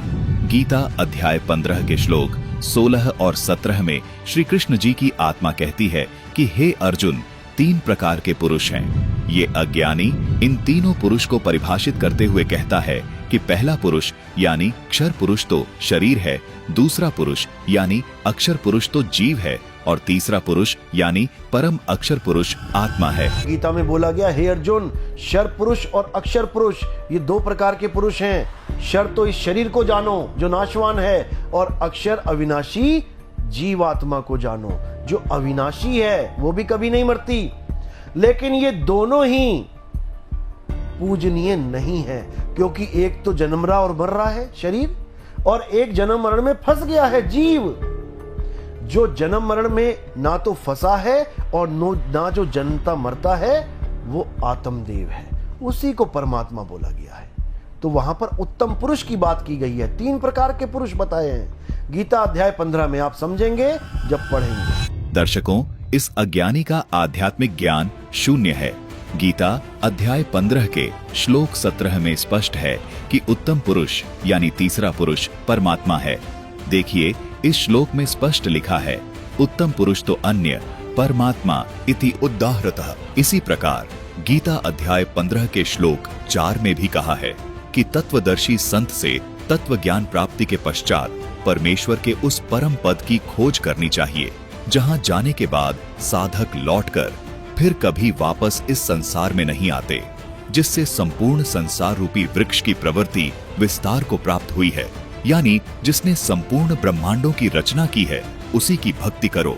दर्शकों, गीता बोलने वाला यानी इस अज्ञानी के अनुसार श्री कृष्ण जी की आत्मा यानी आत्मदेव स्वयं कह रहा है कि मैं भी उसी की शरण हूँ, यानी मैं भी उसी की भक्ति करता हूँ। यानी जिस आत्मदेव को ये अज्ञानी पूजने के लिए कह रहा है, वो आत्मदेव तो परमात्मा की पूजा करने को कह रहा है। उसके बाद गीता अध्याय 18 श्लोक 64 में श्री कृष्ण जी की आत्मा यानी आत्मदेव कहता है कि हे अर्जुन, तेरे को एक गुप्त भेद और बताता हूँ, जिस परमात्मा के बारे में मैंने तुझे अध्याय 2 श्लोक 17 में तथा अध्याय 18 श्लोक 46 में तथा अध्याय 18 श्लोक 61 और 62 में बताया है कि अविनाशी तो उसे जान जिससे ये सारा संसार व्याप्त है, जिसको मारने में कोई सक्षम नहीं है, तथा सब प्राणियों के मरने के बाद भी जिसकी कभी मृत्यु नहीं होती। वो परमात्मा सब प्राणियों के हृदय में बैठकर कर्मानुसार सबको भ्रमण करवाता है। हे अर्जुन, तू सर्व भाव से उस परमेश्वर की शरण में जा, उसकी कृपा से ही तू परम शांति और शाश्वत परम धाम को प्राप्त होगा। वो परमात्मा मेरा यानी श्री कृष्ण जी की आत्मा का भी इष्ट देव है। यानी श्री कृष्ण जी की आत्मा अध्याय 18 के श्लोक 64 में स्पष्ट करती है कि हे अर्जुन, एक गुप्त से गुप्त भेद तुझको फिर बताता हूँ कि मेरा भी इष्ट देव वही पूर्ण परमात्मा है। दर्शकों, यहाँ इष्ट का अर्थ अनुवादक ने प्रिय किया है, जबकि इष्ट का अर्थ होता है पूज्य देव। इसी गीता जी के अध्याय 18 के श्लोक 70 में इष्ट का अर्थ देखिए पूजित किया है, मतलब पूज्य देव। जबकि इस अज्ञानी नितिन दास ने संपूर्ण गीता जी का सार आत्मा पर ही लाकर छोड़ दिया है, जबकि संपूर्ण गीता जी में कहीं भी आत्मा की पूजा करने के लिए नहीं लिखा है। दर्शकों, इस अज्ञानी को किसी भी श्लोक का अर्थ नहीं पता है। जो मन में आया वो अर्थ कर लेता है और उसको इतनी बार दोहराता है कि इसको अपने झूठ पर पक्का यकीन हो जाता है कि यही सही है। फिर ये उस झूठ को भोले भाले श्रद्धालुओं को पूरे आत्मविश्वास के साथ परोसता है। दर्शकों, ये अज्ञानी नितिन दास महामूर्ख व्यक्ति है। मानव जीवन के नाश के लिए ही इस अज्ञानी का जन्म हुआ है। यहाँ तक कि गुरु ग्रंथ साहब में भी इसका जिक्र है। वहां पर भी स्पष्ट लिखा है, आत्म देव पूजिए, गुरु के सहज सुभाए। दर्शकों, इस अज्ञानी का तो स्वभाव ही है झूठ बोलने का। दर्शकों, आपको बता दें कि पूरे गुरु ग्रंथ साहिब में कहीं भी आत्मा की पूजा करने को नहीं लिखा है। गुरु ग्रंथ साहिब में कहा है कि हे आत्मा, तू गुरु के बताए अनुसार उस अकाल पुरुष की यानी सत्पुरुष की भक्ति कर, और वो भक्ति स्वयं बाबा नानक जी भी करते थे। यानी उस सतनाम का जाप, उन 2 अक्षर के मंत्रों का जाप कर, जिनको संत रामपाल जी महाराज ने संपूर्ण भक्त समाज के सामने रूबरू किया है। दर्शकों, उन मंत्रों को ये अज्ञानी कहता है कि ये मंत्र नहीं जपने।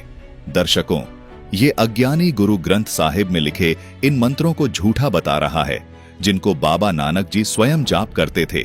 जबकि जो बातें गुरु ग्रंथ साहिब में लिखी ही नहीं, उन बातों को सच माने बैठा है तथा जनता में परोस रहा है। गुरु ग्रंथ साहिब में कहीं नहीं लिखा है कि अपनी आत्मा की पूजा करो। कि अगर किसी ने पूजा करनी ही है, अपने जन्म को सफल करना ही है, तो केवल और केवल आत्मदेव की साधना करें। आत्मदेव की साधना के अलावा और कोई कुछ भी करता है तो उसका जीवन नाश की तरफ जाएगा, उसका जीवन बर्बाद हो जाएगा। क्योंकि सत्य केवल एक है और सत्य ही सनातन है।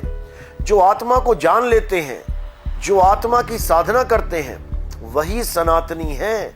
ना कि कोई खास वस्त्र पहन के कोई कहे, किसी खास रंग के वस्त्र पहन के कोई कहे, किसी खास देवता की पूजा करके कोई कहे कि मैं सनातनी हूं। बिल्कुल नहीं। सनातन वो होता है जिसका आदि और अंत नहीं होता, वो है सनातन। कोई कहे मैं फलाना देवता की पूजा करता हूं, तो उसका जन्म देखिए कब हुआ है, किस गर्भ से हुआ है, कहां पे हुआ है, आपको उसके बारे में पता लग गया। अब वो नित्य नहीं रहा, अब वो अजन्मा नहीं रहा। किसी भी देवी देवता की पूजा आप करते हो, देखो उसका जन्म कब हुआ है, आपको पता लग गया कि वो कब से कब पैदा हुए हैं, तो ये नित्य नहीं रहे। अगर जन्म हुआ है तो अंत भी होगा। दर्शकों, सच्चाई तो ये है कि इस अज्ञानी को ज्ञान तो है नहीं, इसको तो बस बकवास करने से मतलब है। दर्शकों, इस अज्ञानी का स्वयं ये मानना है कि यदि कोई देवता यानी आत्मा शरीर छोड़ता है तो वो अजन्मा नहीं हुआ, यानी शरीर की मृत्यु नहीं होती। उसमें रहने वाली जिस वस्तु ने शरीर छोड़ा उसकी मृत्यु हुई, यानी आत्मा की मृत्यु हुई। क्योंकि मृत्यु शरीर की नहीं मानी जाती है, उसमें रहने वाली आत्मा को शरीर छोड़ना पड़ा, इसलिए मृत्यु आत्मा की मानी जाएगी। क्योंकि दुख तो आत्मा को ही होता है। जैसे आत्मा ने शरीर छोड़ दिया तो इसको आत्मा की मृत्यु कहते हैं, यानी आत्मा ने शरीर छोड़ा, ये आत्मा का मरण हुआ। आत्मा ने किसी शरीर में प्रवेश किया, ये आत्मा का जन्म हुआ। इसलिए इस अज्ञानी के वक्तव्य से ही ये प्रमाणित हो गया कि आत्मा पूर्ण अविनाशी नहीं है, क्योंकि ये जन्म और मृत्यु में आती है। आइए अब आगे इस अज्ञानी की वीडियो देखते हैं। इसी प्रकार किसी भी धर्म वालों से अगर ये पूछा जाए कि आत्मा कब पैदा हुई, तो किसी के पास इसका कोई जवाब नहीं होगा। क्योंकि आत्मा कभी पैदा होती ही नहीं है। आत्मा अजन्मा है, नित्य है, शाश्वत है। आत्मा ही पुरातन है, आत्मा ही सत्य सनातन है। और इस आत्मा की ही पूजा का जिक्र किया गया है गीता में, लेकिन हम उसको समझ नहीं पा रहे हैं, क्योंकि हमें समझाने वाले गुरु लोग ही उस आत्मा की महिमा को नहीं जान पा रहे और शरीरों को पकड़ के बैठ गए हैं। दर्शकों, इस अज्ञानी का कहना है कि आत्मा की उत्पत्ति को कोई नहीं जानता, क्योंकि आत्मा की उत्पत्ति हुई ही नहीं है। दर्शकों, हम इस अज्ञानी को एक बार फिर से सूचित करना चाहेंगे कि संत रामपाल जी महाराज जी के सत्संगों के आधार पर बनाई गई संपूर्ण सृष्टि रचना नामक ये वीडियो अवश्य देख लें, जिसमें संत रामपाल जी महाराज ने स्पष्ट किया है कि सभी आत्माओं को परमात्मा ने अपनी शक्ति से उत्पन्न किया है। कबीर परमेश्वर जी और उनके विशेष कृपा पात्र संतों ने आत्मा की उत्पत्ति के बारे में अपनी वाणियों में विस्तार से बताया है। दर्शकों, ये अलग बात है कि नितिन दास अज्ञानी को इस बात का ज्ञान नहीं है कि आत्मा की उत्पत्ति कैसे हुई। संत रामपाल जी महाराज के अनमोल सत्संग प्रवचनों के आधार पर तैयार की गई इस संपूर्ण सृष्टि रचना वीडियो में संत रामपाल जी महाराज ने बताया है कि सर्वप्रथम पूर्ण परमात्मा ने अपनी वचन शक्ति से 88,000 खेड़े, 16 द्वीप तथा मान सरोवर आदि की रचना की तथा 16 शब्दों से 16 आत्माओं को उत्पन्न किया। उनको अपने पुत्र रूप में अपने पास रखा और उनको पुरुष रूप प्रदान किया, जिनके नाम हैं कूर्म, सहज, अचिंत्य आदि आदि। दर्शकों, इसी प्रकार कबीर परमात्मा जी ने हम सब आत्माओं को भी उत्पन्न किया। साथ ही 5 तत्व, 3 गुण आदि को भी कबीर परमात्मा ने अपनी शब्द शक्ति से उत्पन्न किया। इसी प्रकार कबीर परमात्मा ने एक अंडा बनाया और उस अंडे में ज्योति निरंजन की आत्मा को उत्पन्न किया। दर्शकों, इस मूर्ख की ये मूर्खता है कि आत्मा का कभी जन्म नहीं होता और आत्मा की उत्पत्ति के बारे में किसी को पता नहीं है। दर्शकों, संत रामपाल जी महाराज के तत्व ज्ञान में इन आध्यात्मिक पहलुओं पर विस्तार से प्रकाश डाला गया है। हे अर्जुन, तू और मैं अविनाशी आत्मा हैं, ये शरीर नहीं है। शरीर तो माया है, काया है। एक दिन ये शरीर किसी ना किसी अस्त्र शस्त्र के द्वारा मारी जाएगी, किसी ना किसी तत्व के द्वारा खत्म हो जाएगी। अग्नि तत्व इस शरीर को जला देगा, पानी तत्व इस शरीर को गला देगा। लेकिन हे अर्जुन, हम और तुम शरीर नहीं आत्मा हैं। हमें अग्नि जला नहीं सकती, वायु सुखा नहीं सकती, जल भिगो नहीं सकता और कोई शस्त्र हमें काट नहीं सकता। इसीलिए हमें केवल और केवल आत्मा की साधना करनी चाहिए। आत्मा ही वो देवों का देव महादेव है, जिसे कोई नाश नहीं कर सकता, जिसको कोई फना नहीं कर सकता। दर्शकों, आपने सुने इस अज्ञानी नितिन दास के विचार। इस अज्ञानी का कहना है कि आत्मा से ऊपर कुछ है ही नहीं, ये आत्मा ही देवों का देव है, यही महादेव है और इसी आत्मा की पूजा करो। दर्शकों, अब आपको नितिन दास की एक वीडियो दिखाते हैं, जिसमें नितिन दास का कहना है कि परमात्मा की भक्ति करो, यही मानव जीवन का मुख्य उद्देश्य है। हमें इंसान जन्म ही क्यों मिला है और हम इस जन्म को कैसे सफल कर सकते हैं, ये सवाल हर एक इंसान के दिमाग में जरूर आता है। इस जीवन को सफल बनाना है और सफल कैसे बनाना है? केवल और केवल परमात्मा की भक्ति करके। दर्शकों, देखा आपने, ये अज्ञानी पहले तो कह रहा था कि आत्मा की भक्ति साधना करो और ये आत्मा ही देवों का देव यानी महादेव है। आइए आपको इस अज्ञानी की एक वीडियो और दिखाते हैं। आत्मा में और परमात्मा में कितना अंतर है? आत्मा सो परमात्मा, केवल समझने का फेर है, समझने का फेर है। आत्मा सो परमात्मा क्यों बोला गया? क्योंकि आत्मा अजन्मा है, आत्मा नित्य है, आत्मा शाश्वत है, आत्मा पुरातन है, आत्मा ही सनातन है, तो फिर परमात्मा क्या है? दर्शकों, इस वीडियो में इस अज्ञानी ने ये सिद्ध किया है कि परमात्मा कुछ नहीं है, जो भी है वो आत्मा है। जैसे इसने कहा है कि आत्मा ही अजन्मा, नित्य, सनातन और पुरातन है, परमात्मा कुछ नहीं है। अब आप इस मूर्ख के अज्ञान को अच्छे से समझ गए होंगे। भोले भाले श्रद्धालु इस अज्ञानी के झूठ को नहीं पकड़ सकते हैं, इसलिए ये अज्ञानी उन्हें मूर्ख बनाता है। सच्चाई ये है कि ये अज्ञानी रंभदूत यानी कालदूत मदनपति का प्रचारक है। ये अज्ञानी मानव जीवन को नष्ट करने के लिए ही जन्मा है। ये अज्ञानी घुमा फिरा के आत्मा की ही पूजा करने को कहता है। दर्शकों, सच्चाई तो ये है कि आत्मा को परमात्मा की भक्ति करनी चाहिए। आत्मा को शास्त्र अनुकूल भक्ति साधना करके अपना जन्म मरण का चक्र खत्म करवाना है, जो परमात्मा की भक्ति करके ही हो सकता है। अगर इस अज्ञानी की माने कि आत्मा ही सब कुछ है, तो फिर आत्मा की पूजा कौन करेगा? जिसको पूजा करने के लिए कह रहा है वो आत्मा ही तो है, इसलिए स्वसिद्ध है कि आत्मा को परमात्मा की पूजा करनी है। दर्शकों, यहाँ इस अज्ञानी नितिन दास के ऊपर कबीर साहिब जी की ये वाणी बिल्कुल सही बैठती है कि चोर चुरावे तुमड़ी और गाड़े पानी माही, जो गाड़े व ऊपर आवे सच्चाई छानी नाही। यानी सच्चाई को कितना ही छुपाने का प्रयास किया जाए, पर सच्चाई अपने आप ऊपर आ जाती है। दर्शकों, एक सामान्य व्यक्ति भी जानता है कि आत्मा शरीर में है तथा आत्मा अपने कर्मों का दंड 84 लाख योनियों में भोग रही है और इस कष्ट से यानी 84 लाख योनियों में होने वाले दुखों से बचाव के लिए परमात्मा की पूजा करनी होती है। इसी का प्रमाण हमारे सभी ग्रंथ, गीता, वेद, पुराण तथा परमात्मा प्राप्त सभी संत दे रहे हैं। जबकि इस मूर्ख और पाप आत्मा की सुई यहीं अटकी हुई है कि तू आत्मा है। बस ये जान ले, इसी से तेरी मुक्ति हो जाएगी। दर्शकों, ये अज्ञानी नितिन दास गीता अध्याय 3 के श्लोक 17 का अपने अज्ञान से गलत अर्थ निकालकर उसी को पकड़ के बैठ गया है और कहता है कि मंत्र जाप तो करना ही नहीं है, कोई भक्ति साधना नहीं करनी है। दर्शकों, आइए अब आपको इस अज्ञानी की एक वीडियो दिखाते हैं जिससे आप इस अज्ञानी के अज्ञान को और अच्छे से समझ पाएंगे।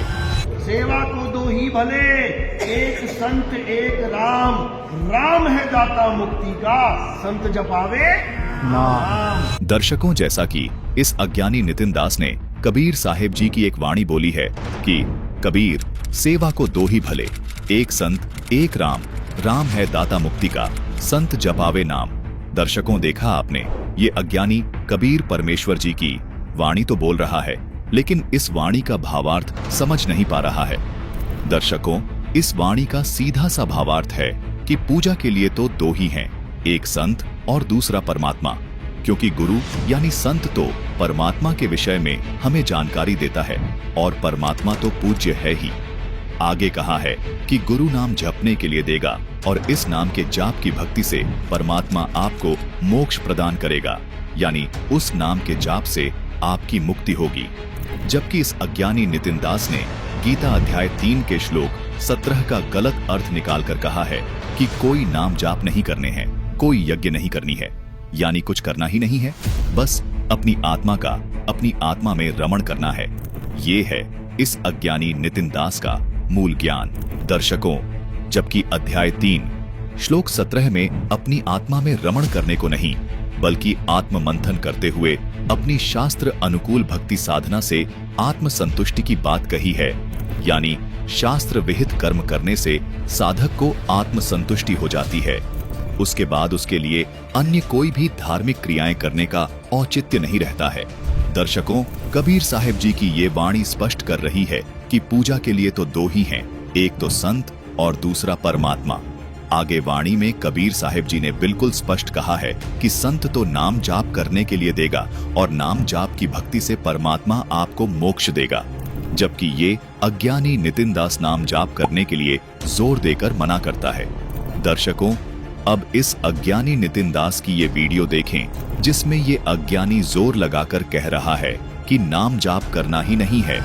तो फिर हम जाप किस बात का करें? जाप करना ही नहीं है तो करें क्या फिर? अरे यही तो जानते हैं कि करना क्या है।